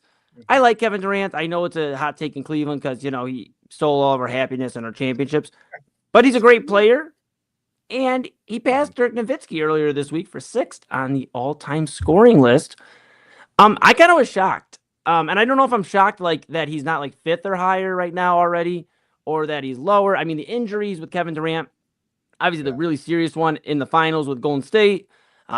Just constant injuries ever since winning those championships, those back-to-back championships in Golden State. So maybe that's the reason why he's not higher. I mean, it's got to be the reason because the game's missed. But it just feels like he should be a lot higher. I feel like we should be almost having like Kevin Durant discussion of can he catch LeBron, and we're not going to have that discussion. No, we're not. No, unless he plays for another 30 years. I don't know. I think this is something that we talked about before. And by the way, I want to say, I want to explain. If you're very observant, you'll notice that I'm wearing a different sweatshirt. There's a reason for that. I went on a small, I don't even know what to call it. It was an adventure during our last break. I went down, I was in front of the bathroom real quick. But my wife was making cookies. She's got something going on tomorrow night at the meeting, so she's making cookies. So she was in the bathroom. I'm like, okay, I can't go to the bathroom there. She's showering, whatever, doing her thing. So I ran downstairs. I'm like, you know what? I'm going to run back upstairs. I'm going to get my water, I'm gonna refill it. In the process, while I was taking my lid off, I spilled it all over. I can't come back on here with a wet shirt. So I've got ice water running down the front of me. I got to run downstairs to the bathroom. I just went through a whole. So basically, I'm here, Mr. Rogersing it on you. I've changed outfits in the middle of the show, changed my slippers, changed whatever. Anyway, I was wondering, you looked a little different. I'm not gonna lie, you looked a little different this last segment, Chad. All right, yeah, all right. I had no choice. Had to make the outfit change. Didn't have any help. You know, backstage, you got people at concerts. They take the thing off, they put something else on you. I had to do it all by myself, Eli. I made it. I'm here. Hey, I'll tell you this. I know you got some thoughts on Durant. I'll say this: with that type of perseverance, you might become one of the top coaching candidates for the Cleveland Browns. I'm just letting you know. They may not have a choice. They're running out of options. I'm going to get my resume in there before it gets too late. Absolutely. Kevin Durant. We talked about it before the show, and I told you it's like I think it's because of the okay. So he played obviously before COVID. He played after COVID. And for me, this is like one of those COVID fog things. I'm like, where did all the points come from? But at the same time, how is he not third or second on the? It's bizarre to me. It's really weird. It's like this. It's almost like polarizing to myself. Like I'm like, how is he not higher on the list? But then at the same time, I'm like, well, you know, he's always like, I don't know, the second fiddle years to Steph, right? Because you go to Golden State, it doesn't matter who you are, you're the second fiddle to Steph Curry. But he still scored there. He's a volume scorer, right? I don't know how to feel about this one. I'm happy for him. I've never disliked him. Whatever. He went to Golden State, and I thought that was a weird move. To lose to them with Oklahoma City in the final and then immediately join, I had a hard time getting behind that because when I played sports, man, if I lost to a team, all I thought about in the offseason was how to get better, how to make sure that never happened again. I'm never losing to that team again. I don't care if it's a regular season game, whatever. But, you know, if a team ended my season, all I wanted to do was have that chance for redemption, right? Oh, I know. Yeah. Yeah. Oh, we may have lost Chad here for a moment. See if he comes back here to the frame. 1 second. We'll see if we. Yeah, we might. I think we hear you. We're back. We got you. We're Well, that back. was weird. What's going on over here? Well, they heard you talking about switching teams and whatnot, and they, the powers that be did not like that, so they said sorry. Okay, fair enough. They got to shut me down. Kevin Durant's watching, as Kurt Signetti is. They're both big time viewers of the show. I get it. Yeah. They also have extensive IT knowledge, apparently. But yeah, I don't know. Like I said, the joining of a team is a new thing for me. Yeah. I guess LeBron kind of started that. You know, they made the whole super team down in Miami, whatever. Not one, not two, not three. Okay, fine. He took his talents to South Beach, and then the rest of the NBA said, well, we can do that. You could argue the Celtics did it first with whatever. I don't know. That's a new thing for me. And whatever. Like I said, I sound like an old guy. I'm not angry about it. It's just something for me to get used to. I don't think that NIL and the transfer portal are ruining college football. I'm not that old. I don't know. Kevin Durant just had such a weird career for me. And there's, like I said, there's also the before COVID to the after COVID kind of fog area for me, where I watched LeBron more extensively. He was in Cleveland twice. I get, he's the number one scorer of all time, and I see it. I've seen a lot of those points. Right. Man, it just seemed to happen. A lot of it happened out on the West Coast. And you know how it is, man. You live on the East Coast. If it happens on the West Coast in sports, it doesn't happen. It's a really bizarre thing, unless it's the Dodgers, making all the news with their deferred payments. But yeah, it's whatever. But yeah, Durant, he's just, like I say, he's just had such a weird career to me that he's obviously, a first ballot Hall of Fame, easy Hall of Famer. So it doesn't surprise me that he's this high on the list 6, but in another way, it does kind of surprise me that he's not 4th, 3rd, higher on the. I don't know how to feel about this. It's really weird, Eli. Yeah, it is. It is weird. And I guess I just don't know if I feel more shocked that he's not higher. Like I said, top 5, or if that where he's at is crazy alone. I think I'm leaning towards more of the first statement I have, which is I think it's crazy he's not higher. And I want to bring that to the fold here, Chad. Yeah. Kevin Durant, right now, he has 31,580 points as of, right now. Dirk Nowitzki had 31,560, so now he's 20 points higher. 31,580 for Durant. 5th all time is Michael Jordan at 32,292. Kobe Bryant at 33,643. And then after that, Malone's at 36,000. Abdul-Jabbar at 38. LeBron. And LeBron at the top at 42,000. What I'll ask is, do you think Kevin Durant can get into, like, essentially swap spots with Kobe? Can he jump Jordan? Does he get into the top 5 all-time scoring based off what we just? It's about 2,000 points away. Yeah, I mean, what's he got to play? 2 more seasons, he should be there, right? I mean, pretty easily. I think it depends on. I mean, listen, with Durant, it's the legs, right? It's how long can his legs last? I watch him play, and I sometimes I can't believe, like, he had where are the calf muscles? I don't understand. Like, how does that frame even support him? I don't understand how his legs even hold him up, to be honest with you.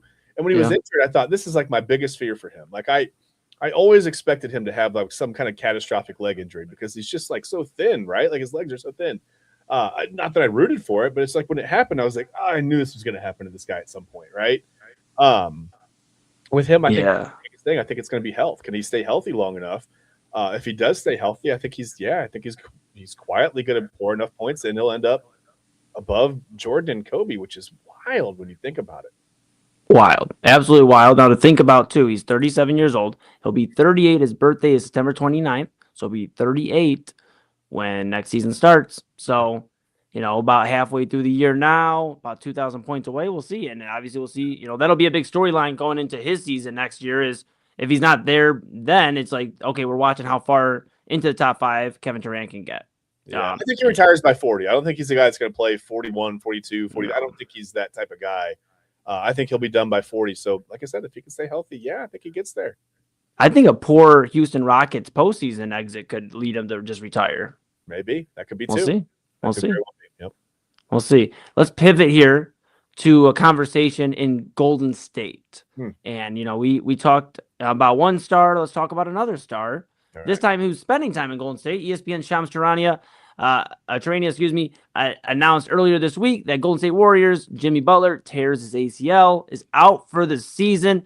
Chad, a week ago, we were talking about Jonathan Kuminga demanding a trade out of Golden State. He gets some minutes, looks good. Steve Kerr gives him like a tap on the chest, like, we're going to need you.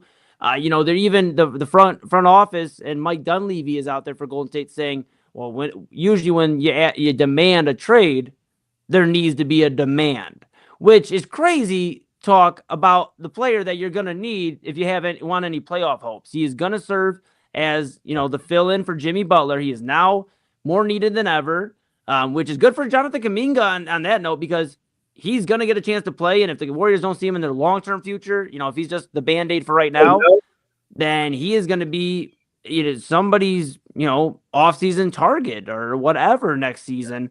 So that's good for him. As far as Jimmy Butler, this sucks. I get where, Cleveland fans and Golden State is like our arch nemesis, but when it comes to injuries, you're never going to catch me sitting here talking anything but well wishes and this sucks because, and especially with Jimmy Butler, right? I'm a big Jimmy Butler fan. I like them, coming out of Marquette as the gritty defender who, hey, his offense is going to need some work, but he'll attack. He may not be the greatest, but he'll attack right now. And, leading those teams with D Rose, eventually becoming the man in Chicago with D Rose suffering with some injuries in his career. I mean, Jimmy Butler, I still remember talked about the COVID, blur. One thing I do remember is him leaning over and just being spent because he tried everything he could to bring home an NBA championship. The Lakers ended up winning it that year. Jimmy Butler is such a true competitor. He is getting a little bit older. We just talked about Kevin Durant. And Jimmy Butler, is on the other side of 30, So it's this type of injury, not great. He's 36 years old. Birthday, we're talking birthdays. Another September birthday, September 14th. So, he'll be another year older next season, 37. Yeah. Not the most ideal time to tear your ACL. And so it just sucks, first off, Chad. I mean, but not – if they would have moved off of Kuminga quickly and just said, you know what, we're done with him. Imagine how worse off in a spot the Warriors would be. I guess first off, let's talk about the Warriors because for Jimmy Butler, I don't know if now you're just like a vet, after this contract, you're a vet minimum guy. I mean, or you just say, I'll ride this contract out and that's it.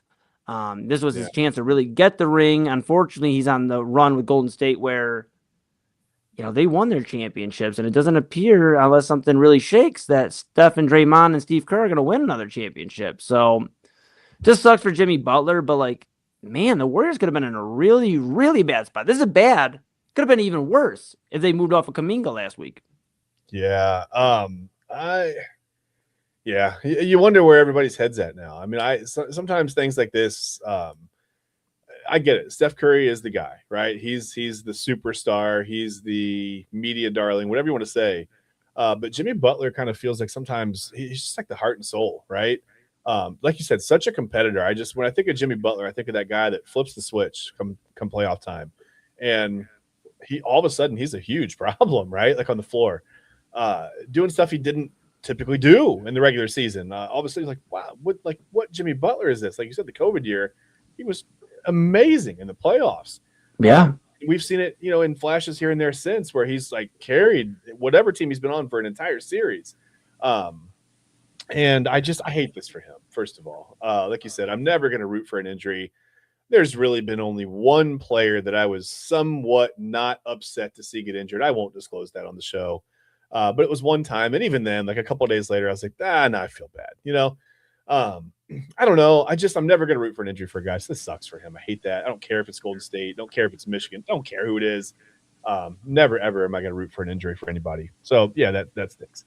But, yeah, you look at the Golden State Warriors. They're 25-21 right now. If the season ended today, they would be the 8th seed. You have to wonder what this does for Kuminga. Does he start I hate to say, but does he feel more needed, wanted now? Does he feel like he's more of a centric piece to that team? Does that elevate his play? Does he feel any kind of loyalty at all? I mean, was he close with Jimmy Butler? Does he see Butler go down and go, you know what, I got this. I'm going to pick you up, man. I got you. I don't know. I think it remains to be seen, but it's the way that Golden State fell off is I don't know. It's puzzling to me. Yeah, it was a strange fall off, but you could say the same about the Cavs. I mean, but Golden State still has everybody that was there except for Clay, right? Like it's just a weird. I don't know. Yeah, the Durant and Thompson, Clay Thompson injuries, Durant leaving, Clay leaving, them missing 2 drafts, not taking LaMelo and instead of taking James Wiseman, some bad moves draft wise. Kuminga, we're talking about one of their top 10 draft picks right now, not being happy. Did nothing wrong for a long time, by the way. I mean, to build this they did everything perfectly. So yeah. Yeah. And it's like, the old guard is kind of passing. And Kuminga, talked about the other night, he had a good game, 21 minutes. They needed him 20 points against the Raptors the other night. Yeah. And the 5 rebounds, 2 assists, a steal, 5, not great from the free throw line, 5 for 8, but 7 to 10 from the floor. Then you look at, tonight, he actually, played tonight, January 22nd, earlier tonight against the Mavericks. It's a game that is going on, it actually just concluded not too long ago. 123-115. We got some NBA final score for you. Mavericks over Warriors. Now, the reason I bring that up, though, is because you look at Kuminga's stats, 9 minutes, 10 points, 3 of 3 from the floor, 4 of 4 from the line, 1 rebound, 2 assists, 2 steals. But in a game you lose, and we just talked about how they were happy with his performance 2 days ago. Just seems like this is such a mess. I don't think this is going to end well in terms of like them working past this. I think Kuminga eventually moves on. I think there needs to be a conversation about Steve Kerr and the development of players because, okay, if you didn't have Steph Curry the last 10 years, where's your development of players? Everything you adopted to win those championships respectfully was Mark Jackson's team.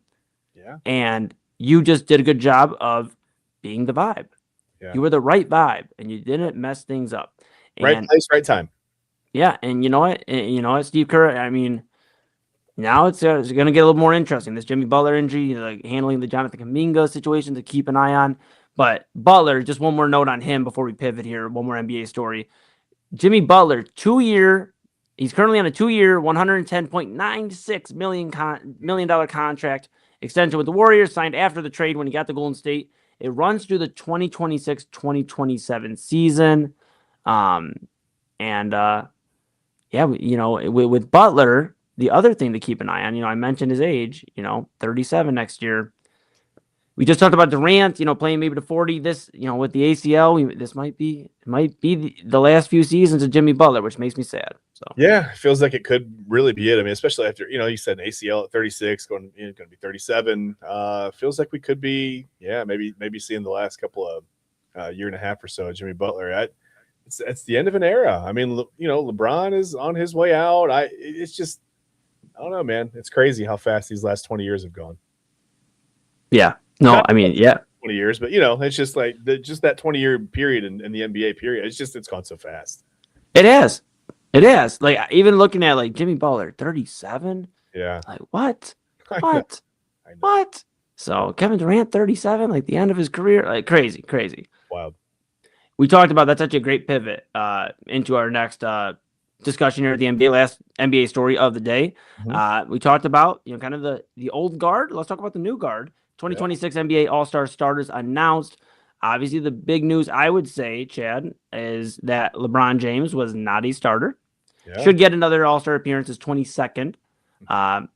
Which shout out to LeBron. That's just continued success, but that's obviously a shocker to casual NBA fans, people that watch every night right now would realize that probably LeBron's not an NBA starter as opposed to other guys that are available. But it's just a shock. You kind of like certains in life, and LeBron James being an NBA All-Star starter has been that for quite some time. Almost my whole life.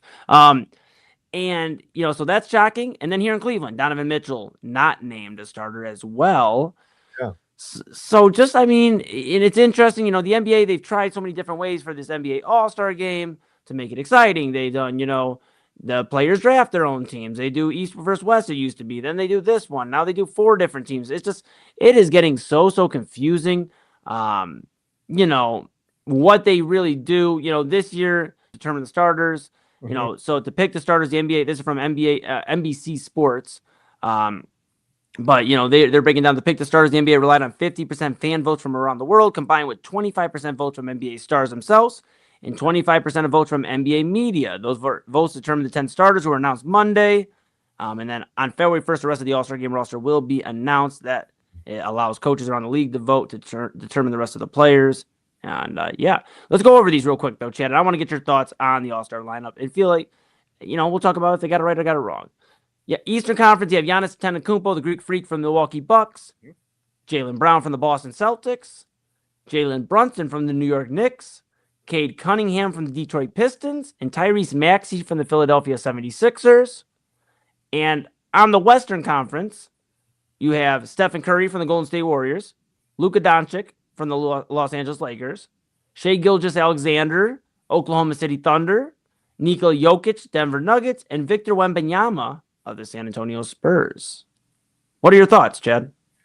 Where's Anthony Edwards? That's my first thought. Yeah, he's been seeming to miss more time this year. I think that would be the only reason I'd say, Yeah, I don't know, average 30 points a game. I mean, he's just over 29.5 points a game right now. Yeah. I believe that's a career high for him. And Donovan Mitchell, I kind of get locally, all I hear is the Cavs just getting bashed locally. So I don't know what the perception is. I know the Cavs, obviously the popularity was immensely different when LeBron James was here. I guess Donovan Mitchell, I'm a little surprised because he's played really well. But it's just the Cavs have been very bad, and you're not going to get the national accolades when your team's down a little bit, right? So the Cavs just seem kind of boring. There's nothing really to hang your hat on when you look at this team. So I'm not so surprised that Mitchell wasn't voted in, but Anthony Edwards surprised me a little bit, I guess. Averaging almost 30 points per game. Would have expected him to be there. I'm not sure who you put him in over. I'm looking at it's like, I don't know who you pick, but I don't know. That's the only thing, Chad. I may have lost Eli for a second here. I don't know if I'm back. You're back. Okay. I pulled a Houdini. I'm toggling all throughout the different tabs here to make sure I wasn't. I thought KD shut us down again. Dude, that would have been crazy. I am back, but I appreciate you being ready to roll just in case I wasn't here, Chad. I will say I say this about Anthony Edwards though. You bring up a good point. That'd be the only guy I probably would say could get in. It's not LeBron because, like I said, if you watch LeBron on a night basis, Yeah. it's not just not anymore. He's a starter or an all-star for sure, but he's not a starter. Edwards, I did look. He's missed some games this year. Missed the first few games. The stretch there, he missed about 4 games. Another stretch where he misses another 3, and then another 2 here. So the games start adding up, and especially the way they're looking at it now with like.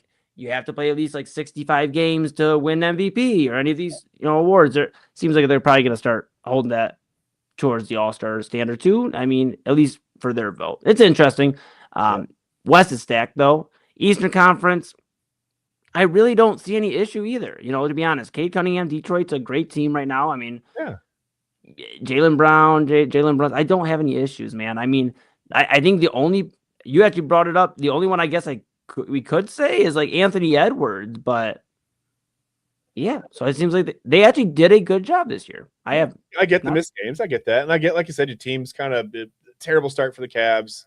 No all-star start. Listen, Donovan Mitchell's going to be an all-star. He's going to be there. Just not a starter. That's okay. The one thing I wanted to say about LeBron, by the way, yes, seen some there's always going to be disparaging remarks when you talk about LeBron. You want to talk about polarizing. LeBron James is very polarizing. But what we're seeing from him at 41 years old, 22.5 points a game, ridiculous. 6 rebounds, 7 assists a game, still shooting over 50% from the floor. This LeBron James over 40 is nothing like we've ever seen anybody play over 40 years old in the league ever. It's amazing what he's been able to do. And the fact that he's been so good that 22.5, 6, and 7 is a joke for some people for him. It shows you how truly great. I don't get the hate for LeBron. I'm confused by that. Yeah, it's something that it seems like won't stop even after he's done playing. I'm sure people will find a way, one way to love him or hate him, and truly. But regardless, definitely all-star numbers. Whether it's starter or not, obviously the NBA doesn't view it as starter. But he should be an all-star. Maybe family doesn't view it as a star. I don't know. Yeah, stay tuned. More Thursday topics coming up in the coming weeks, and I'm sure we'll have at some point some LeBron news again. Yeah. With that being said, that is our NBA couplet of stories and our trio of stories. Yeah. We have just one more order of business to take care of here, me and Chad and I, as we take you here into your Fridays. If you're on the East Coast, you're 15 minutes into your Friday. Thanks for rocking out with us. We're going to go ahead and get ready for the weekend coming up, and it is Conference Championship Week in the NFL, Chad. We have 2 games. We have in the AFC, it is the New England Patriots at the Denver Broncos. In the NFC Championship, we have the Los Angeles Rams at the Seattle Seahawks. And I know you're going to get into a lot of X's and O's, break down the games. So I don't want to take away from the shine that you're going to give with TK and Ryan and everybody out there listening right now watching. Make sure you tune in this weekend because we're not going to go X's and O's. But I'm going to get 2 answers out of Chad before we end the show. Fair enough. And it's very simple. Who wins these games, Chad? In the AFC Championship game, we'll start there. Patriots at Broncos. Well, you got to look at where the Broncos are right now. Without Bo Nix, you've got Jarrett Stidham starting. I'm not sure the last time Jarrett Stidham played meaningful football in the NFL. Now here he is in the AFC Championship game. By the way, going against this Mike Vrabel defense, who has picked it up a lot in his first year in New England. I don't envy the spot that Jarrett Stidham's in. I heard someone say on the radio today that Jarrett Stidham can play a C+ game and still beat the Patriots. I am rushing to find the disagree button. I could not disagree with that more. I think Jarrett Stidham's going to have to play an A+ game. I think the Patriots have this one. I don't want to say in the bag, but I think the Patriots are going to win this game. Okay. I'll give my pick as well because I will be going on main event. We'll have our show, but it'll be after the conference championship games. So here I will give my pick. Okay. In the AFC, I hear what you're saying about the C+ game and, the reports, the talk, all that. I think C+, if it means game managing and it means you don't turn the ball over, but it's not, it's not sexy. It's not 3 passing touchdowns. If that's what they mean by C+, just not turning the ball over, then the Broncos are winning this football game. Okay. The Denver Broncos are going to win in Mile High. They are going to take care of business. Jarrett Stidham, I don't think, is going to turn the ball over enough to impact the game for Denver. He may have a oopsies interception. I haven't played in a while. My bad. Or fumble the ball. The team, my bad. Yeah, at one point, I was on a different team, but he's going to hand the ball off to RJ Harvey. He's going to hand the ball off to Jaleel McLaughlin, and he's going to look into, the safety blankets of Cortland Sutton. And, that's really the big one. But other than that, you just got to hope he just doesn't turn the ball over. And I guess, it's more so for me, I believe in the defense. This Denver defense has been so dang good all year round. And so is New England's. I get it. But there's still something to be said about, okay, don't turn the ball over. And it may not be sexy, as opposed to the ball is going to be turned over 4 times in a game, and you may not win it this week. Drake May fumbled the ball 4 times to an interception last week, had more turnovers than had more turnovers than CJ Stroud. Josh Allen had a heck of a week last week too. But he had more turnovers than CJ Stroud, won that game handedly. But I don't know if that's the same case if it happens in Denver. It could be a little cold. It may not snow, but it may. We'll see. But it's going to be cold in Denver. We'll see if Drake May can step up and really have that moment. Yeah. Unfortunately, Bo Nix injured out for the rest of the year with a broken bone in his ankle. He won't get to have that moment. But the Broncos are in this position because of his leadership on offense, because of Sean Payton. This is just going to be a good football game. I think anybody expecting a blowout is mistaken and should turn this game on. It's the first game of the 2 at 3:00. Yeah. And I got Broncos in this one. I think the Denver Broncos get back to the Super Bowl. Okay. I love it. I disagree with you. I think the Patriots are going to win it. Like I said, I think we expected CJ Stroud to do was manage the game. And wow. But to that point though, in fairness, Chad, CJ Stroud's also coming out after the game saying he's trying to get used to not being Superman. Seems like that he's just confused on what he needs to do to just win football games, as opposed to when's he got to look like a certain star. Jarrett Stidham doesn't probably care anything about what his stats look like. The only stat he cares about is 2-0. If he goes 2-0, he gets a Super Bowl championship as a starter. Yeah, and he's Nick Foles. Yeah, right. Yeah, so absolutely interesting there. AFC, Chad's got Patriots. I got Broncos. We're going to go to one more here before we get out of here. That is the NFC Championship game. The Los Angeles Rams at the Seattle Seahawks. Chad, I'll take this first, I guess, and then I'll let you share your points. Since you went first, I'll reveal my hand here.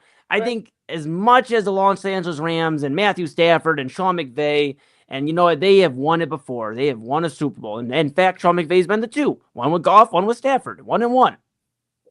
They have had a great run. Puka Nacua, arguably the best receiver in the league. I think it could be, other guys. I'm an Amon-Ra St. Brown guy, so I'll also argue that he's got to make his name in the conversation too. Could be a guy on the other sideline, by the way. Yeah. And it's when you look at this team, this Rams team, and you look at it, you go, man, they've been so gritty, all year round. But they had that slide. And during that slide, who stepped up? But the number 1 seeded Seattle Seahawks. And yes, it's Sam Darnold. And at one point on national television, he was telling everybody he was seeing ghosts. And he went from the Jets to different teams and had to play backup and third string to Baker Mayfield at one point. But this is the second year in a row Sam Darnold made the playoffs. He now has a playoff victory, and he's in position to get to the Super Bowl. And to Double A's point, he would be the first quarterback from that draft class of Darnold, Baker, Josh Allen, Lamar Jackson, and then can't forget Josh Rosen to make the Super Bowl. Yeah. And he's going to do it. Sam Darnold and this high-powered offense led by the running backs of Kenneth Walker, Zach Charbonnet. You mentioned Jackson Smith and Jigba. Cooper Kupp, who has been a veteran presence playing his former team. And that Seahawks defense, they love Mike McDonald there. They're innovative, on offense with Clint Kubiak. And I think if we're talking either game that has a chance to be a blowout, I don't know about blowout, but this could be a 10-point game in favor of the Seattle Seahawks. The Seahawks get to the Super Bowl. We're going to get a rematch from about a decade ago, a little bit over a decade ago. and it's going to be Broncos Broncos versus Seahawks in the Super Bowl. Okay. What do you say, Chad? I do not disagree with you this time. I think the Seahawks are a machine. I think the fact that they're 8-1 on the road, they're 6-2 at home in the regular. I think that says a lot about the character and the makeup of this team, right? The leadership, something we don't get to talk about very much unless it's negative in Cleveland. The just from the top down, this is an absolute world-class organization. They're a world-class football team.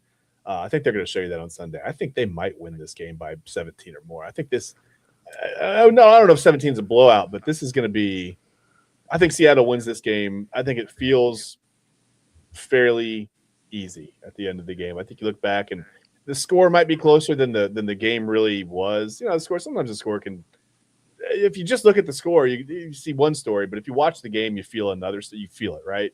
Yeah. I think if you watch this game, I think you might feel the Seahawks are going to be in control of this thing from the beginning. I wouldn't be surprised to see them run another kickoff back to start the game. I mean, they've just got lightning in a bottle right now. They're the team. They're the squad. They're not afraid of anything. And I think they might run over the Rams on Sunday. They sure could, you know, and the Rams have heard the noise all year. You know, is it behind them? Is it behind Stafford especially? He'll get a chance on Sunday in prime time to get back to the Super Bowl, his second, and in a potential MVP season. You know, we talk about Drake May, talk about Matthew Stafford, the top two, you know, front runners for MVP this year. Yeah. They're both going to get a chance to show, you know what they're made of. So it's going to be interesting. Yeah. For those keeping score at home, and Chad will go into more this weekend with you, but he is going to take the Patriots versus the Seahawks in the Super Bowl. And I'm going to take the Broncos versus the Seahawks. So we're pretty, you know, we're walking, you know, together here with the Seahawks. We agree. But the AFC Championship game, one of us is going to get a text saying, "Told you." So we'll see. We'll see who says who. It'll probably be me. You'll be texting me going, "Hey, I told you so." That's all right. You'll be buying your Jared Stidham jersey after he throws like 5 passing touchdowns. There you go. We'll see. We'll see. 5 touchdowns. That's it. It'd be insane.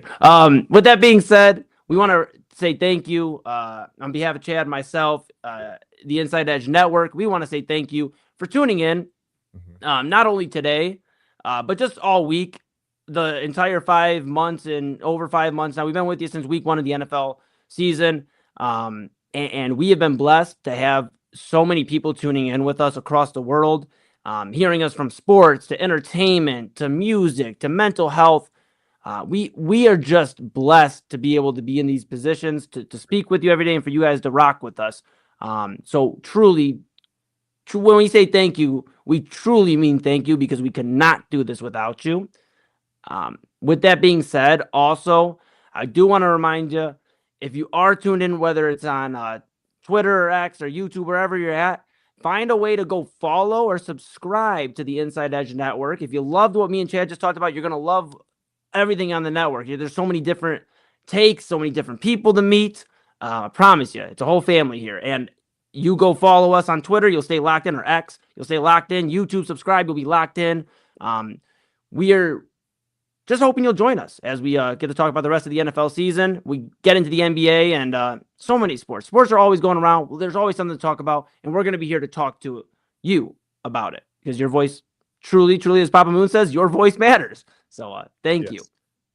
Chad, any final parting words here on this Thursday turned into Friday topics? No, I'm just hoping to keep this sweatshirt dry for the rest of the night until I head to bed, man. I'm hoping to have some good luck with that. Had a rough night, man. It's been an adventure. So no, I'm looking forward to the football this weekend. Really looking forward to the preview show on Sunday. Again, we're going to start at noon. We will. Last week we talked about offensive tackles because the Browns need help on the offensive line. So this Sunday we're going to go back to the draft, and we're going to talk about interior linemen. You'll get a quick look at Ryan Moster's algorithm that he developed. That's smart guy stuff, man. He developed a whole algorithm to rank. I love it. It's amazing. I mean, I love it. It's been texting me stuff. My mind is completely blown by what he's done. So please don't miss that. We'll look at Ryan Moster's big board. Whatever. Got Ryan Moster's big board. That's fun. But yeah, we'll take a look at interior linemen, centers, guards. And maybe we'll try to mention a couple tackles we think you might be able to move into the interior. I'm not a big fan of moving a right tackle to the left tackle. I don't like that. We tried that with Jedrick Wills. That didn't work. Yeah. with DeJuan Jones. It's not working. Please don't do that. You can move guys in, just don't move them across. Don't do that. Yeah, we'll talk about interior offensive linemen in the draft. We'll talk about some targets. We'll probably have some kind of update on the Browns head coaching search. There'll be some movement by then, I'm sure. And other than that, just listen. Go to your store and freak out and panic buy all the bread, all the milk, all the whatever you buy when things are going to get bad. We're going to have a little winter storm this weekend too, so that could make it just interesting. You're going to be, stuck in the house with nowhere to go. You might as well tune into the Inside Edge Network and just hang out with us, right? Yeah, we'll be here, man. We'll be here Sunday. We'll be here all through the weekend. And Eli said to follow us. Make sure you click on the bell to be notified when we go live, because you never know when a new show might pop up or when TK and I migrate to another day. We might make up a day. We might invent an 8th day of the week just to be able to go live on that day. You never know what we're going to do. So I love it. Yeah, just make sure you're like you said, locked in, and make sure you're notified every time we go live, so you can be here with us and you can comment along with us. You can be a part of the show. Absolutely. Yeah, couldn't have said it better myself. Make sure you tune in this week and stay locked in on the Inside Edge Network with Chad, TK, and Ryan. They're going to get you ready with more coverage of the conference championship games. Like you said, maybe some Browns coaching search. We'll talk draft, all that great stuff. Make sure you follow Inside Edge Net so you stay locked in. Hit the bell so you know when we go live. Subscribe, follow, all that fun jazz. I'm Eli Moon. You can catch me Tuesdays Conversation with Eli Moon, 7 p.m. Real Talk with Pop Moon Saturdays at 5 p.m. I'm producing it behind the screen, so you don't see me, but I am there. I even made an appearance here or there. Main event Sunday evenings. We'll be recapping all the conference championship action. So Chad will get you, Chad, TK, and Ryan will get you ready before the game, and we'll get you ready after they're all done, and we'll recap everything after. And with that being said, with all those shows you can find us at, you can also find us here together on the Thursday topics. Yes. We'll be back next Thursday. We'll see what the sports world has for us. Until then, I just want to say once again, thank you so much to everybody out there. Snowstorm coming in Ohio, so grab your stuff. Get ready for snow. If you're enjoying a West Coast state, send some sunshine over here. For Chad Bryan to the right of me, to the left of you, I'm Eli Moon. This is Thursday Topics here on the Inside Edge Network. And until next Thursday, have a great rest of your night. And let's start that weekend off strong. See you guys.